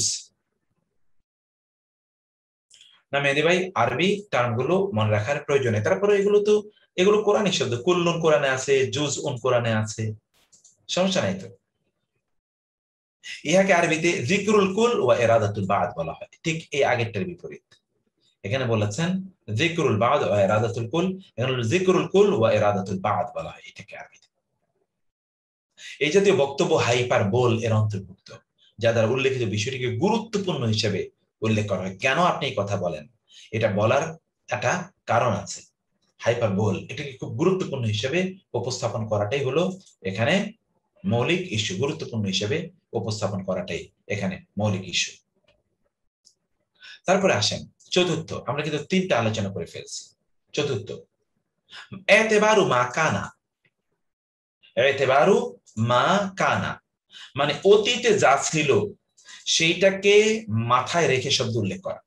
আপনি কিন্তু বর্তমানের অবস্থা বোঝাতে চাচ্ছেন, কিন্তু অতীতের শব্দটাকে আপনি ব্যবহার করছেন, বোঝাচ্ছেন বর্তমান অবস্থা, বর্তমান প্রেক্ষাপট নিয়ে আলোচনা করছেন, কিন্তু উল্লেখ করছেন কি অতীতের শব্দ। যেমন ধরেন কোনো কিছু বর্তমান অবস্থা বোঝাতে এমন শব্দ প্রয়োগ করা যা তার আসল বা হাকিকি অর্থে ব্যক্তি বা বস্তুর বর্তমান অবস্থা না বুঝিয়ে অতীতের অবস্থা বোঝায়। যেমন কোন অবসরপ্রাপ্ত প্রিন্সিপাল বা কর্নেলকে আপনি বললেন, প্রিন্সিপাল সাহেব এদিকে আসেন, কর্নেল সাহেব এদিকে আসেন, উনি তো এখন কর্নেল নাই, উনি তো এখন প্রিন্সিপাল নাই, কেন আপনি এটা বলছেন? You need to show respect, আপনি রেসপেক্ট শো করতে চান, অথবা অন্য কাউকে এই ব্যক্তির গুরুত্বটা বোঝাতে চান, অথবা you have some hidden agendas and intentions, কিছু একটা হিডেন এজেন্ডা ইন্টেনশন আছে, এমনি আপনি বলেন না। নিশ্চয়ই আপনার কাছে একটা গুরুত্বপূর্ণ বিষয় আছে। আল্লাহ তাআলা বললেন ওয়াআতুন ইয়াতামা আমওয়ালাহুম। আপনি এতদিন কিন্তু এই আয়াতগুলো পড়ে গেছেন, কিন্তু আপনি এই আয়াতগুলো ভাবেন নাই, বুঝেন নাই যে ঘটনা কি, এখানে কেন এই কথা বলা হলো। এখন আপনি বুঝবেন যে ও, this is why it has been used. এটাই তো, এই উদ্দেশ্যে তো এটা বলা হয়েছে, ওয়াআতুল ইয়াতামা আমওয়ালাহুম, তোমরা ইয়াতীমদেরকে তাদের সম্পত্তিগুলো দিয়ে দাও। ওয়াআতুল ইয়াতামা আমওয়ালাহুম, তোমরা ইয়াতীমদেরকে তাদের সম্পত্তিগুলো দিয়ে দাও। ঘটনা দেখবেন, অথচ কোরআনে আপনি আয়াতটা আসুন, আমরা একটু আয়াতটাতে যাই যেখানে আল্লাহ সুবহানাহু ওয়া তাআলা এই কথা বলেছেন, সেখানে আপনি একটু যায় দেখেন যে তার আগে কি বলা হয়েছে। তার আগে তিনি বলেছেন ওয়ালা তুতুস সুফাহা আমওয়ালাকুম আল্লাতী জাআলাল্লাহু লাকুম কিয়ামা ওয়ারযুকুহুম। এই যে আমি সেই আয়াতটাতে একটু আপনাদেরকে নিয়ে যাই, সূরা আন-নিসা, খুবই গুরুত্বপূর্ণ এই জিনিসগুলো আলোচনার। এখানে আমি যেটা আনছি সেটাতে যাবে না নাকি, দেখি তো কি সমস্যা।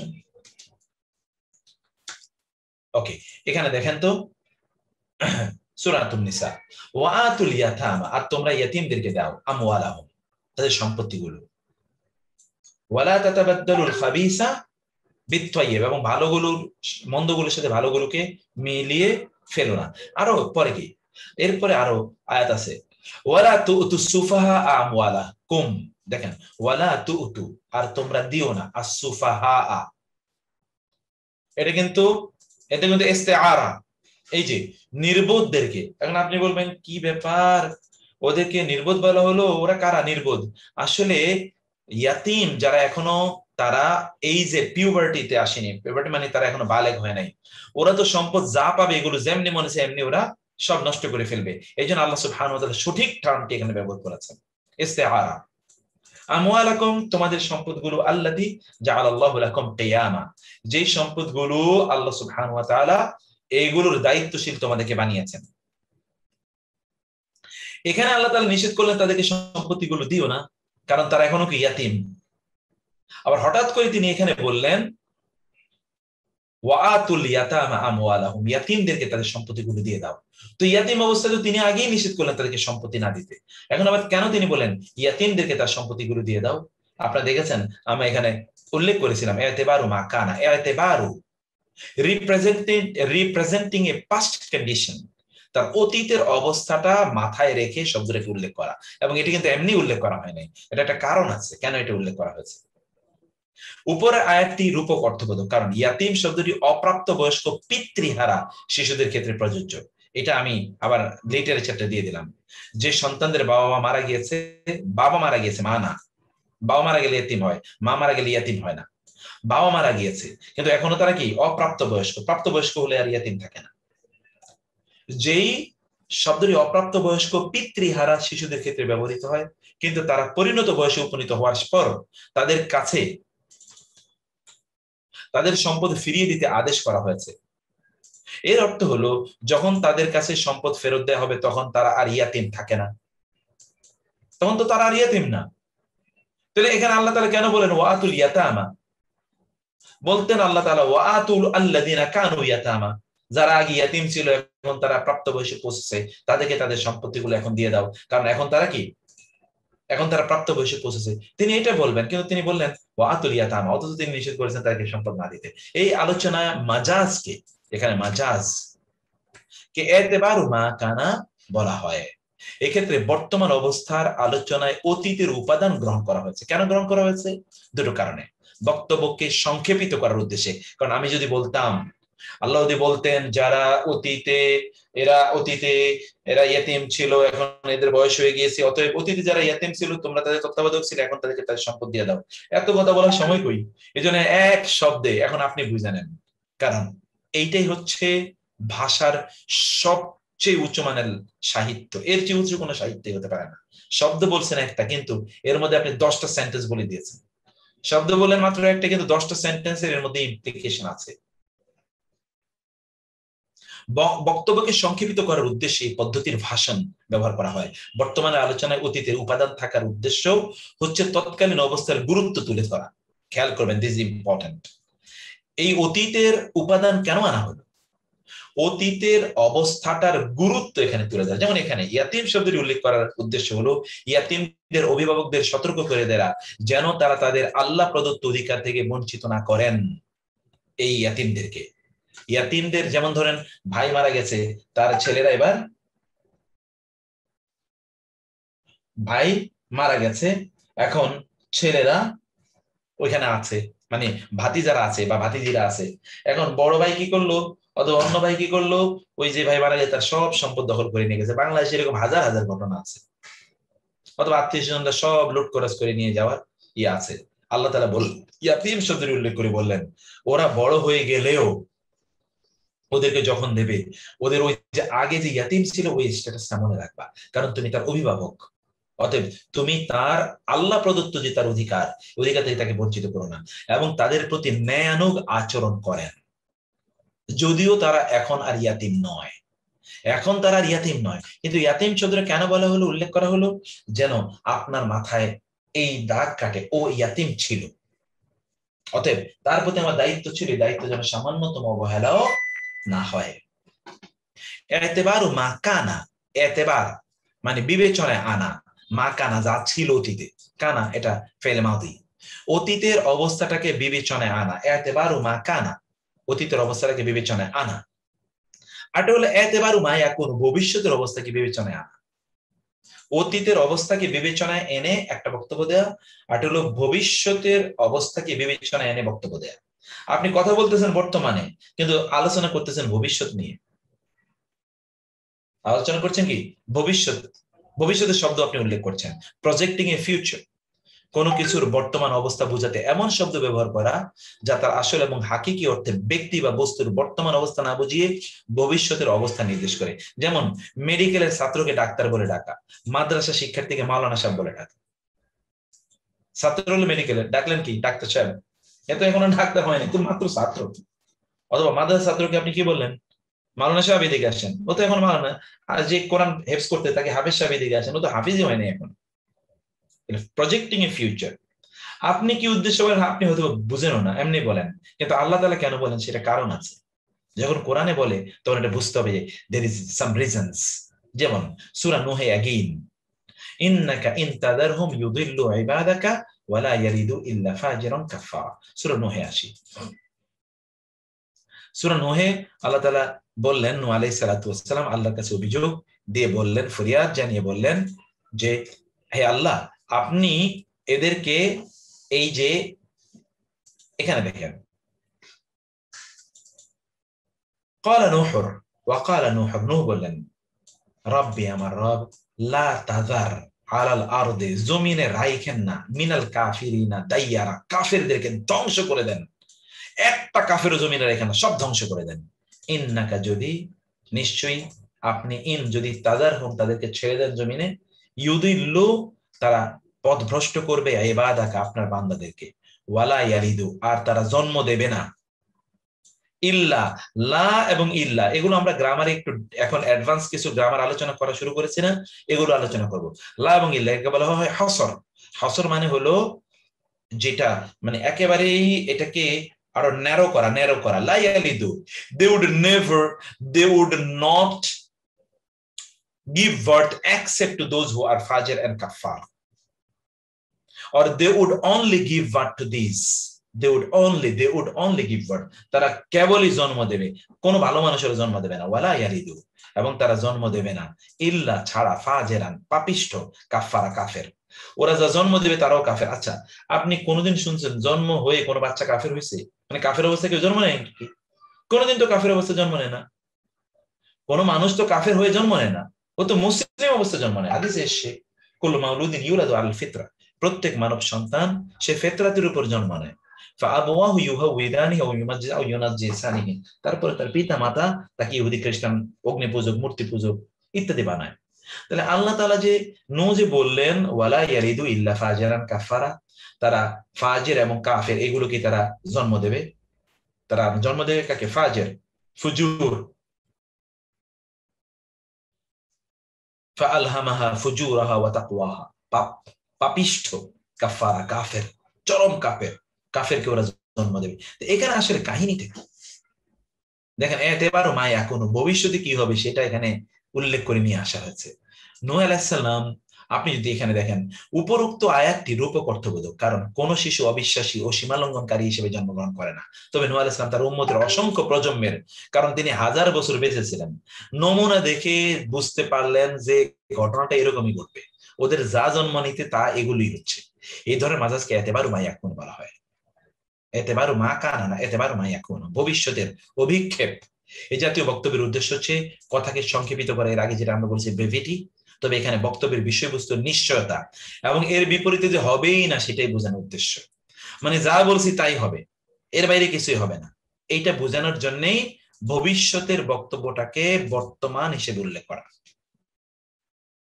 ভবিষ্যতের বক্তব্যটাকে বর্তমান হিসেবে উল্লেখ করা, ব্রেভিটি। তাহলে আমরা এখানে পরপর দুটো জিনিস যা পড়লাম তা হলো এতেবারু মা কানা, এতেবারু মা ইয়াকুন।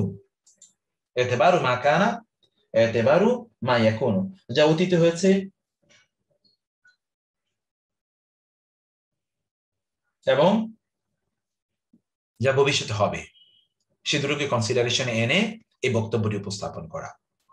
আল মাহাল্লিয়া, আল মাহাল্লিয়া, মাহল্লা, মহল্লা আমরা বলি না, মহল্লা মানে উল্লেখ করছে আসলে মহল্লার কথা, কিন্তু আসলে মহল্লা বোঝাতে চায় না, বোঝাতে চাচ্ছে হচ্ছে কি ওই মহল্লায় যারা অবস্থান করছে তাদেরকে। Inhabitants refer to by location, উল্লেখ করা হচ্ছে মহল্লা কিন্তু বা লোকেশন, কিন্তু আসলে মহল্লা উদ্দেশ্য নয়, উদ্দেশ্য হচ্ছে ওইখানকার অধিবাসীরা। কোন অভিব্যক্তি প্রকাশে এমন শব্দ প্রয়োগ করা যার আসল এবং হাকিকি অর্থ জরফ, আপনার পড়ে এসেছেন স্থান, কিন্তু বক্ষমান স্থানে এটি জরফ এর পরিবর্তে মাজরুফ, অর্থাৎ ওই স্থানে যা আছে অবস্থান করছে তার অবস্থানকারী অথবা অধিবাসীদের উদ্দেশ্য করা হয়। মাজরুফ হলো যা কিছু কোন পাত্র বা স্থানের ভিতর জুড়ে থাকে, এটা জুড়ে না, জুড়ে, জুড়ে থাকে। যেমন নদী বয়ে চলে, আসলে তো নদী বয়ে চলে না, তো বয়ে চলে কি পানি, নদীর পানি বয়ে চলে। আপনি বলেন নদী বয়ে চলে, নদী কেমনে বয়ে চলবে, চলে কি নদীর পানি। অতএব আপনি যখন কোন স্থান বোঝান, আসলে স্থান বোঝান না, স্থানের মধ্যে যে জিনিসটা আছে ওইটাকে আপনি বোঝাতে চান। আপনি হয়তো অন্য কোনো সময় এই কথা বলেন, কিন্তু কোরআন কেন এই জাতীয় কথা বলে সেটা আমাকে বুঝতে হবে, সেটা আমরা এটা বলবো আল মাহাল্লিয়া। এখানে দেখুন ওয়াস আলিল কারিয়া কোরআনে আছে, ওয়াস আল প্রশ্ন করুন, আল কারিয়া তা গ্রামকে প্রশ্ন করুন। দেখুন আল্লাতি যা কুন্না ফিহা, আমরা যে জনপদে ছিলাম তাকে প্রশ্ন করুন। ওয়াল ইরা, এবং কাফেলাকে প্রশ্ন করুন। আল্লাতি আকবালনা ফিহা, যেই যেই কাফেলায় সাথে আমরা এসেছি। ওয়া ইন্না লাসাদিকুন, আর আমরা সত্যবাদী। ইউসুফ আলাইহিস সালামের ভাইয়েরা ইউসুফ আলাইহিস সালামের ছোট ভাইকে আবার ওই যে ওইখানে রাইখা আসার পর সেই যে ওইখানে ঘটনা ঘটেছিল আপনারা জানেন, ইউসুফ আলাইহিস সালাম ওইখানে তারা পণ্য কিনতে গিয়ে এসে তারা আবার ওই যে তাদের এগুলো তারা তাদের যে কারেন্সি এগুলো তারা সাথে করে নিয়ে এসেছিল। সেই অবস্থায় এরপরে ইসা আলাইহিস সালামের ছোট ভাইকে তিনি রেখে দিলেন, বিভিন্ন ঘটনা সেই প্রেক্ষাপট।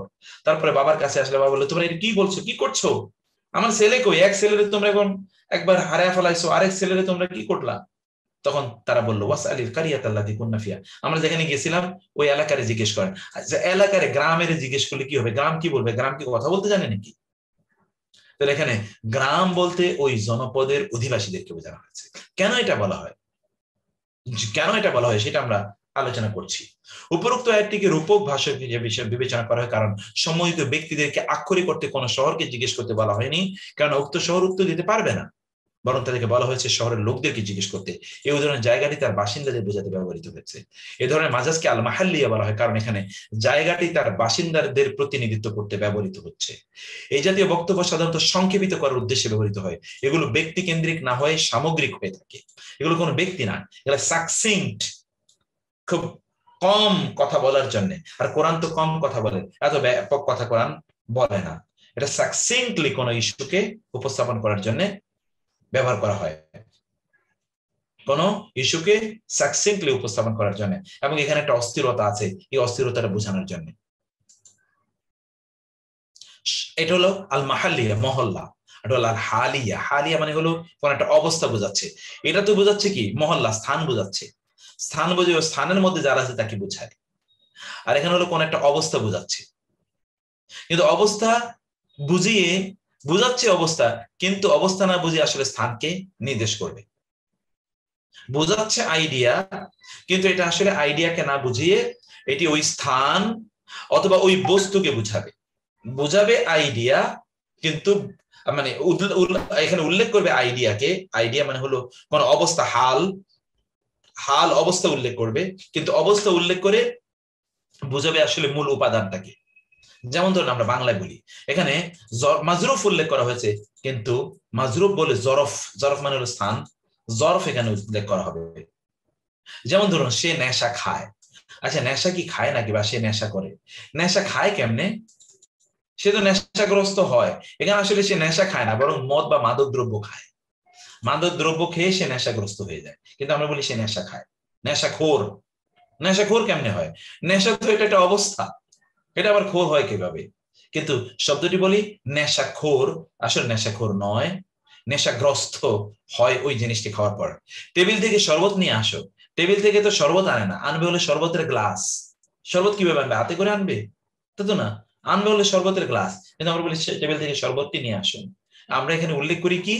আমরা উল্লেখ করি আসলে মাজরুফ, আমরা আসলে আইডিয়া উল্লেখ করি, মানে পণ্যটাকে, বস্তুটাকে উল্লেখ করি, কিন্তু ওই বস্তুটাকে উল্লেখ করে আমরা অন্য একটা জিনিস এখানে বুঝাই। যা কিছু বস্তুকে ধারণ করে সেটাকে আমরা বুঝাই, অথবা ওই আইডিয়াটা, ওই জিনিসটা যা কিছু ধারণ করে সেই জিনিসটাকে আমরা এখানে বুঝাই। যেমন ধরুন কোরআনে আল্লাহ তাআলা বলেছেন, ইন্নাল আবরারা লাফি নাঈম, নিশ্চয়ই আবরাররা, পুণ্যবানরা, নেককার লোকেরাই, অবশ্যই তারা থাকবে সুখ স্বাচ্ছন্দ্যের মধ্যে। সুখ স্বাচ্ছন্দ্যের মধ্যে তারা থাকবে। আচ্ছা, সুখ স্বাচ্ছন্দ্যের মধ্যে কেমনে থাকে বলেন তো? সুখ স্বাচ্ছন্দ্য কি কোনো স্পর্শ করার জিনিস, নাকি এটা কোনো খাওয়ার জিনিস, নাকি তারা সেখানে সুখী থাকবে? তারা তো সেখানে থাকবে সুখী। তাহলে সুখ স্বাচ্ছন্দ্য মানে কি? আইডিয়াটা উল্লেখ করা হলো, কিন্তু আসলে এর মাধ্যমে ওইখানে যে এলিমেন্ট গুলো তারা পাবে, ওই এলিমেন্ট এরপর তাদের যে অবস্থা হবে, অবস্থার বর্ণনা হচ্ছে। জিনিস দেখানো হলো যে সুখ স্বাচ্ছন্দ্যের মধ্যে তারা থাকবে। সুখ স্বাচ্ছন্দ্য মানে হলো সুখ স্বাচ্ছন্দ্যের যে উপকরণগুলো, ওই উপকরণগুলোর মধ্যে তারা থাকবে। উপরোক্ত আয়াতটি এটা একটা রূপক বক্তৃতা, কারণ মুত্তাকিরা আক্ষরিক অর্থে বিলাসিতার মধ্যে থাকবে না। বলা যেতে পারে তারা বিলাসিতা উপভোগ করবে, অর্থাৎ বিলাসিতার উপকরণগুলোর মধ্যে তারা থাকবে। তারা বিলাসিতার মধ্যে থাকবে না, তারা বিলাসিতার উপকরণগুলোর মধ্যে থাকবে। অতএব বিলাসিতা তো এটা একটা আইডিয়া, এটা একটা অবস্থা। উল্লেখ করা হলো আসলে অবস্থা, কিন্তু আসলে অবস্থা নয়।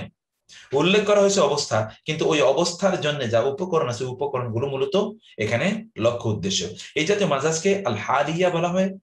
এটা আসলে একটা ধারণা, ধারণাকে স্থানে রূপান্তরিত করা হয়েছে, অথবা স্থানে বা উপকরণে, স্থানে বা উপকরণে এটাকে রূপান্তরিত করা হয়েছে।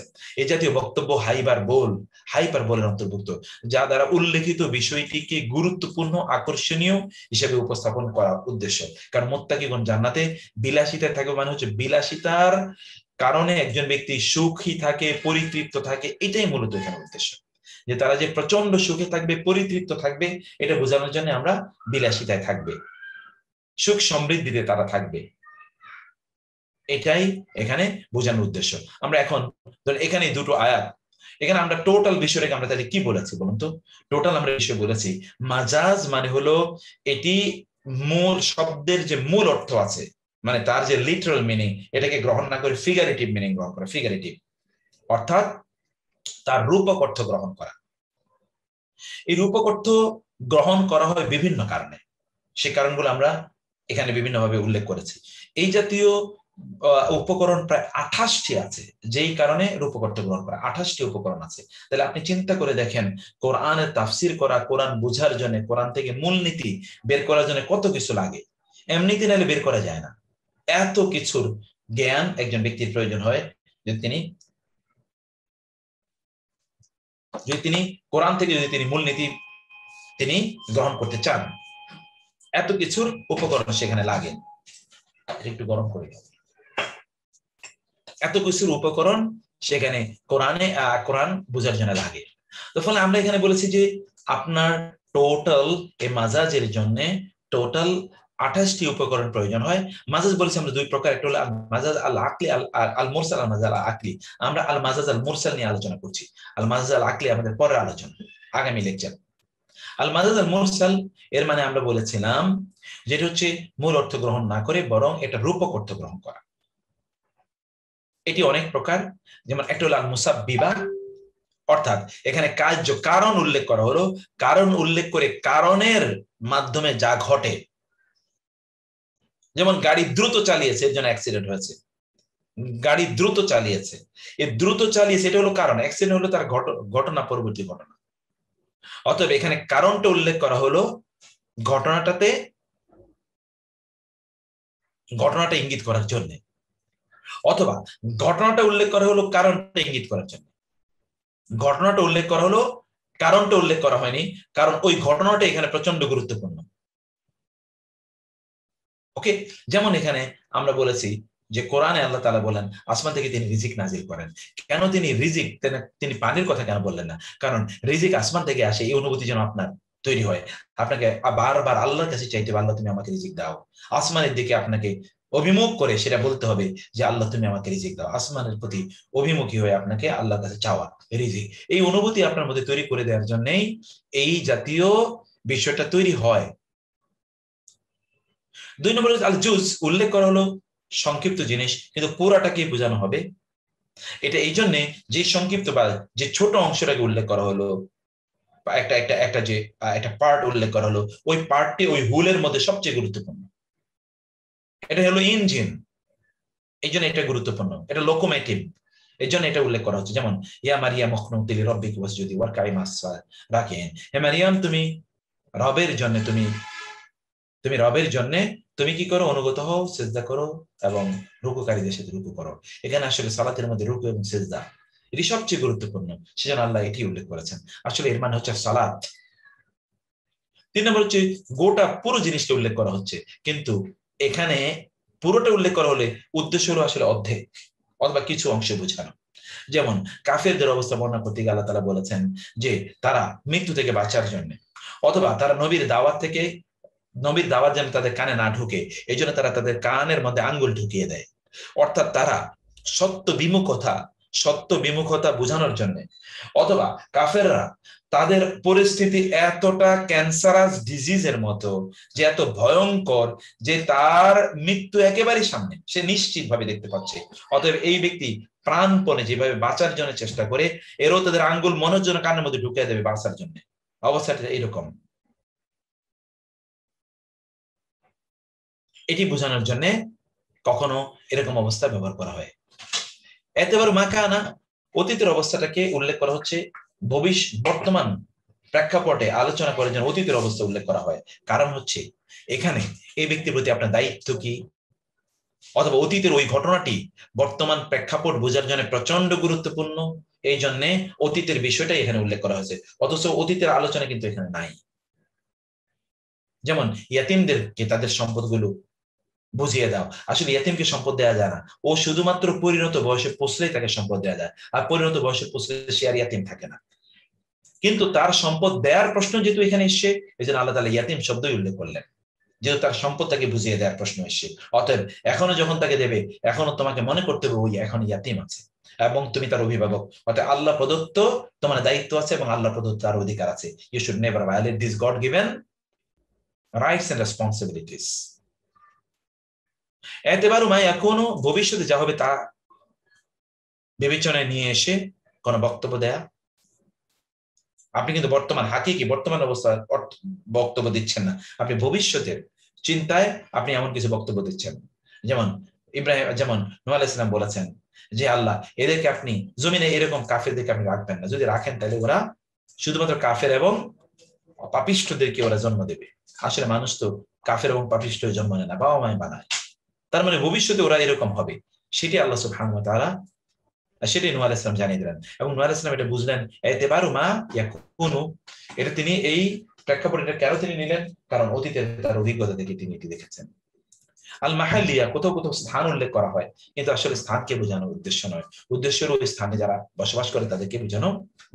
যেমন ওয়াসালিল কারিয়াতা, ওই গ্রামকে জিজ্ঞেস করুন, আসলে গ্রামকে জিজ্ঞেস করা যায় না, গ্রামের অধিবাসীদেরকে জিজ্ঞেস করতে হয়। এটি কেন? বাক্যকে সংক্ষিপ্ত করা, এই উদ্দেশ্যে এটি করা হয়। আবার কখনো কখনো হাল, কোন সিচুয়েশন উল্লেখ করা হলো, কিন্তু সিচুয়েশন আসলে বোঝানো মানে কোন আইডিয়া উল্লেখ করা হলো, কিন্তু আইডিয়া আসলে বা সিচুয়েশন উল্লেখ করা হলো, সিচুয়েশন বা আইডিয়া এখানে উল্লেখ নয়। এখানে আসলে যেইখানে ওই জিনিসটি আছে অথবা ব্যক্তি অথবা বস্তু আছে সেই স্থানটি, অথবা যেই উপকরণের কারণে এই এই এই এই এই সিচুয়েশনটি তৈরি হয়েছে ওই উপকরণটাকে এখানে উল্লেখ করা, ওই উপকরণটাই এখানে মূলত নির্দিষ্ট করা, চিন্তা করা, মানে আপনার উল্লেখ করা, এটাই মূলত উদ্দেশ্য করা, এটাই মূলত এখানকার লক্ষ্য। যেমন সে নেশা খায়, নেশাখোর, আসলে তো নেশা খায় না। যেমন কোরআন আল্লাহ বললেন ইনাল আবরার লাফি নাঈম, পুণ্যবানরা তারা সুখ সমৃদ্ধির মধ্যে তারা থাকবে। আসলে সুখ সমৃদ্ধি এটা কি? এটা তো একটা হালত। অতএব সুখ সমৃদ্ধির মধ্যে থাকে মানে সুখ সমৃদ্ধির উপকরণ তাদেরকে দেয়া হবে। সুখ সমৃদ্ধি তো এনজয় করার ইস্যু, এখানে থাকার ইস্যু না। It you are to enjoy সুখ সমৃদ্ধি. So how should you enjoy সুখ সমৃদ্ধি? Because all the elements and the components of সুখ সমৃদ্ধি will be provided to you. And this is why এখানে বিলাসিতা, সুখ স্বাচ্ছন্দ্য এর কথা, এখানে বিলাসিতার কথা বলা হয়েছে। আসলে বিলাসিতা এখানে থাকার ইস্যু নয়, বিলাসিতার উপকরণের মধ্যে থাকা, এটা হাইপারবোল, কারণ এই জিনিসগুলোকে আকর্ষণীয়, চিত্তাকর্ষক হিসেবে উপস্থাপন করা, এটাই উদ্দেশ্য। লাস্ট দুটো উদাহরণ দিয়ে আমরা শেষ করি। ওয়াকাযালিকা জাআলনা ফি কুল্লি ক্বরিয়াতিন আকাবিরা মুজরিমিহা লিয়ামকুরু ফিহা। ওয়াকাযালিকা, এভাবেই জাআলনা, আমরা বানিয়েছি, ফি কুল্লি ক্বরিয়াতিন, প্রত্যেক গ্রামে, আকাবিরা মুজরিমিহা, ওইখানকার সব বড় বড় হোমরা সোমরাদেরকে ওইখানকার অপরাধী বানিয়েছি। গোটা পৃথিবী জুড়ে, এটা কিন্তু আল্লাহর কথা, আমাদের কথা না, গোটা পৃথিবী জুড়ে যারাই হোমরা চোমরা, প্রভাবশালী, প্রতিপত্তিশালী, এগুলো সব অপরাধী, যে মুজরিমিনা, এগুলো অধিকাংশ অপরাধী, মুজরিম। লিয়ামকুরু ফিহা, যেন তারা ওই জায়গায় তারা কি করে? মকরবাজি করে, মানে তারা সেখানে চক্রান্ত ষড়যন্ত্র করে। আচ্ছা, কি নিয়ে চক্রান্ত ষড়যন্ত্র করবে তারা? তারা আল্লাহ, আল্লাহর রাসূল, আল্লাহর দিন, আল্লাহর কিতাব, এগুলো নিয়ে তারা ষড়যন্ত্র করে সব সময়। এই আকাবেরা, সব আকাবেররা, বড় বড় হোমরা সোমরা, প্রভাবশালী এরাই, এরা তারা কি করে? তারা লিয়ামকুরু ফিহা বিন দীনি ওয়াল ইসলামি ওয়ান নবী, আল্লাহ, তার দিন, তার নবী, তার রিলিজিয়ন ইত্যাদি নিয়ে। ওয়ামা ইয়ামকুরুনা ইল্লা বিআনফুসিহিম, আর তারা তাদের নিজেদেরই বিরুদ্ধে আসলে ষড়যন্ত্র করছে। আচ্ছা, নিজেদের বিরুদ্ধে কিভাবে ষড়যন্ত্র করে তারা? নিজেদের বিরুদ্ধে তো আসলে কি তারা ষড়যন্ত্র করে না, তাহলে এখানে রূপ করতে ব্যবহার করা হয়েছে। তারা নিজেদের বিরুদ্ধে ষড়যন্ত্র করে না, বরং তারা যে ষড়যন্ত্র করছে, এই ষড়যন্ত্র আলটিমেটলি তাদের নিজের বিরুদ্ধে গিয়ে লাগবে। এই ষড়যন্ত্র আলটিমেটলি তাদের নিজেদের বিরুদ্ধে গিয়ে লাগবে। ওমা ইয়ামকুরুনা ইল্লা বিআনফুসিহিম ওমা ইয়াশউরুন, তারা এটা বুঝতেই পারছে না, তারা এটা বুঝতেই পারছে না। অতএব ভবিষ্যতে তাদের যা হবে, এতেবারু মা ইয়াকুনু, ভবিষ্যতে যা হবে, অর্থাৎ তাদের এইগুলো দেখা যাবে যে it is against them, it was against them, it will be transferred in front of them. And কাল্লা লা তুতিউহু ওয়াসজুদ ওয়াক্তারিব, কাল্লা নো, লা তুতিউহু, তুমি তাকে আনুগত্য করো না, তার কথা শোনো, ওয়াসজুদ, সিজদা করো। সিজদা করো মানে হলো সালাত আদায় করো। ওয়াক্তারিব, রাসূল সাল্লাল্লাহু আলাইহি ওয়াসাল্লাম বলেছেন, এবং এর মাধ্যমে তুমি নৈকট্য অর্জন করো। কার নৈকট্য? আল্লাহর নৈকট্য অর্জন করো। তাদের কোনো প্রবলেম না। প্রবলেম হচ্ছে এই যে এখানে ওয়াসজুদ, তুমি সিজদা করো, মানে ওয়াসাল্লি, সালাত আদায় করো, তুমি সালাত আদায় করো, আপনি সালাত আদায় করুন। রাসূলুল্লাহ সাল্লাল্লাহু আলাইহি ওয়াসাল্লামকে আল্লাহ সুবহানাহু ওয়া তাআলা বললেন। এই হচ্ছে হাকিকাত এবং মাজাজ নিয়ে আমাদের আলোচনা। আমি অনেক লম্বা আলোচনায় যেতে চাই না, আজকে অনেকদিন পরে আমরা শুরু করেছি। আমি আজকে আর বেশি এই আলোচনায় আর যাব না। আমি আপনাদেরকে ছেড়ে দেব আপনারা চিন্তা করার জন্য, আপনারা বুঝার জন্য এবং এবং এবং ভাবার জন্য। ঠিক আছে? তো জি, যদি আপনি মোবাইল ট্যাপতে যেখান থেকে পড়েন আপনি 10 নাকি পাবেন ইনশাআল্লাহ। আমি মাইকটা অন করে দিয়ে আপনাদের কোনো পরামর্শ থাকলে বলবেন কাইন্ডলি।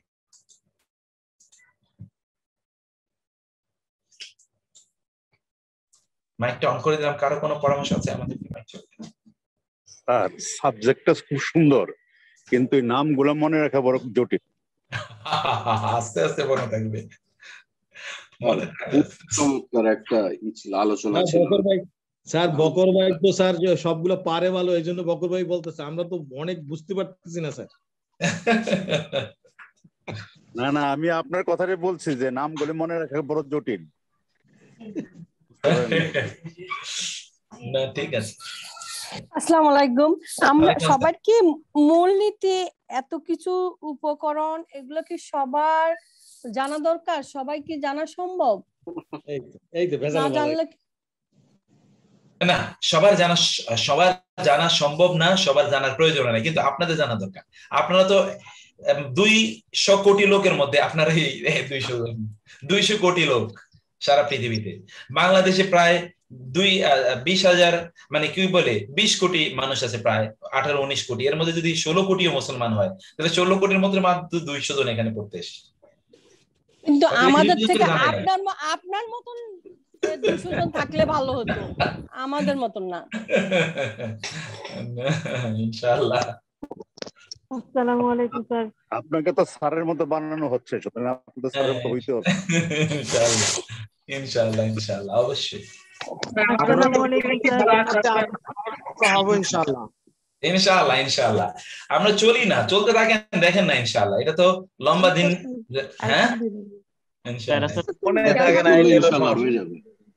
জি, আর মনে থাকে না, এটা হলো সমস্যা। একটু দোয়া করেন স্যার, জানি মনে থাকে। না না, মনে ইনশাআল্লাহ হয়ে যাবে। শুনেন, উত্তম উপায় হচ্ছে রিপিট করা, বারবার রিপিট করা, বারবার করতে হবে স্যার, ইনশাআল্লাহ হয়ে যাবে।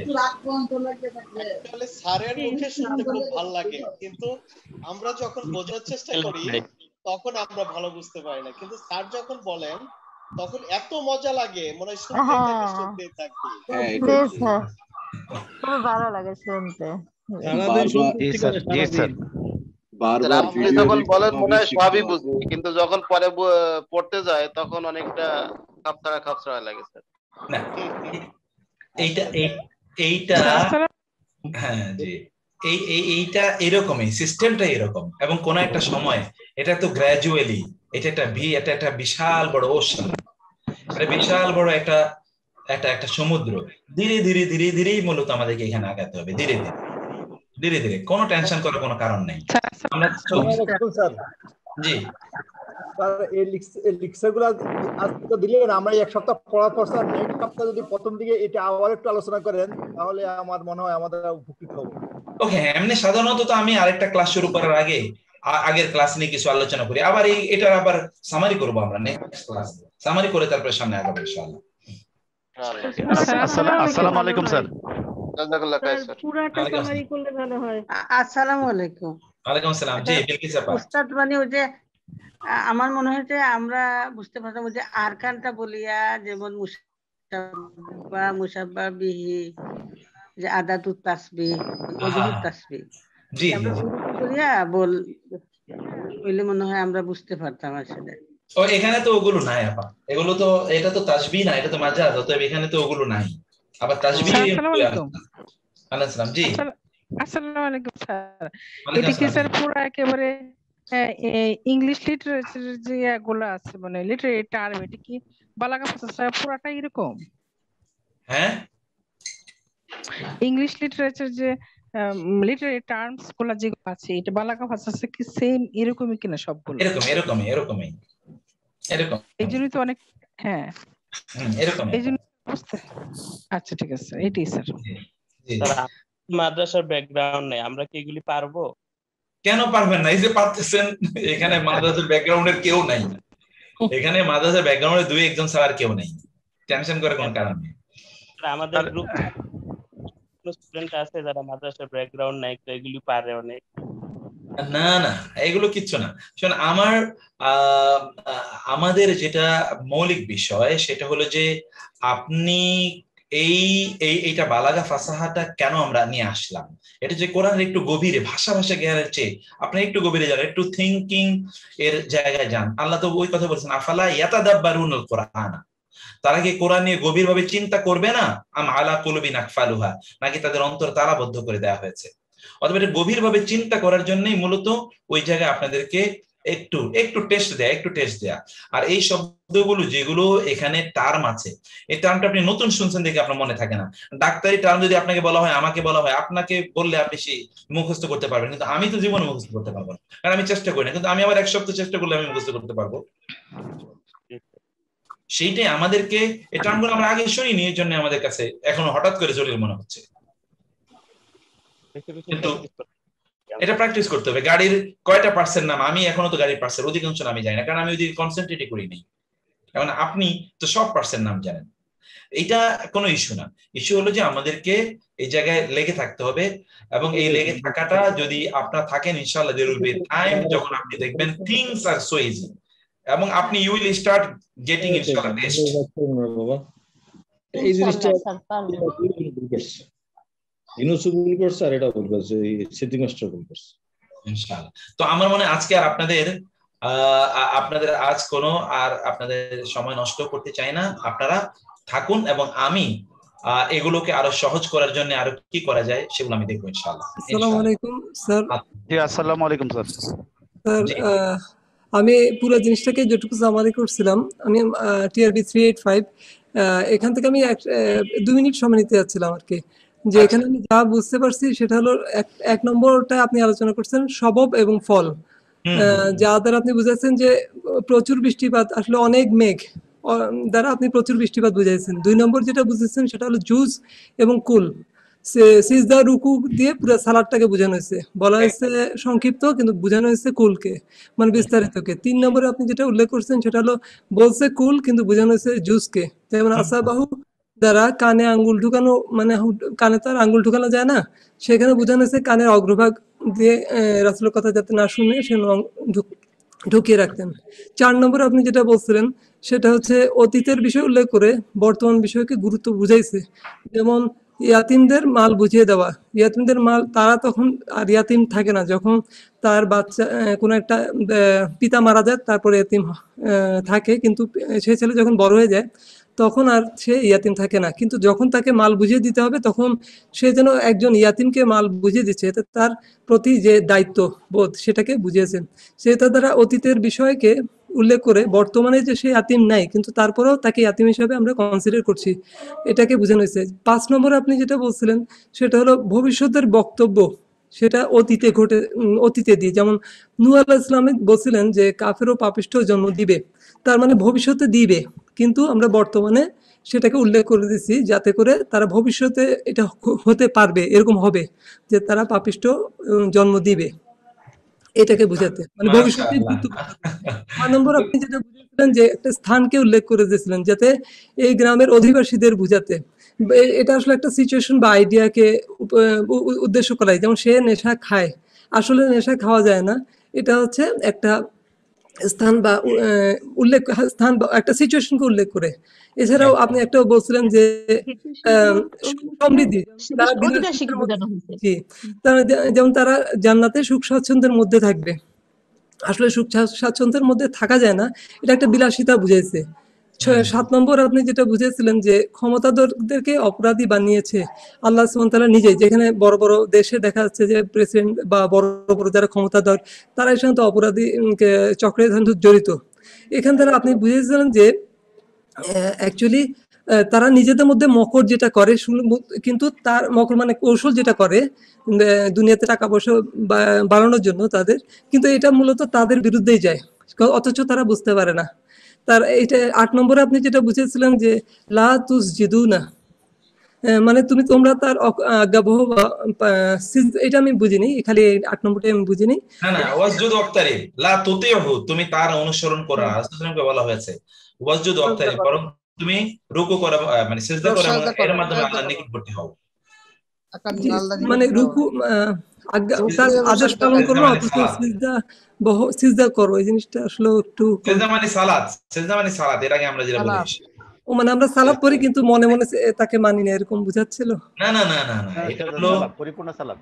এইটা হলো আপনার ওই যে রাসূল সাল্লাল্লাহু আলাইহি ওয়াসাল্লাম যখন ওই যে কাফের আরবের হোমরা চোমরা কাফের মুশরিকদের তাদের রাসূল সাল্লাল্লাহু আলাইহি ওয়াসাল্লাম যেন অনুসরণ না করে বরং আল্লাহর আনুগত্য করে, ওর অনুসরণ যেন না করে বরং আল্লাহর ইবাদত করে এবং এর মাধ্যমে আল্লাহর নৈকট্য অর্জন করে, সেটা ভালো লাগে।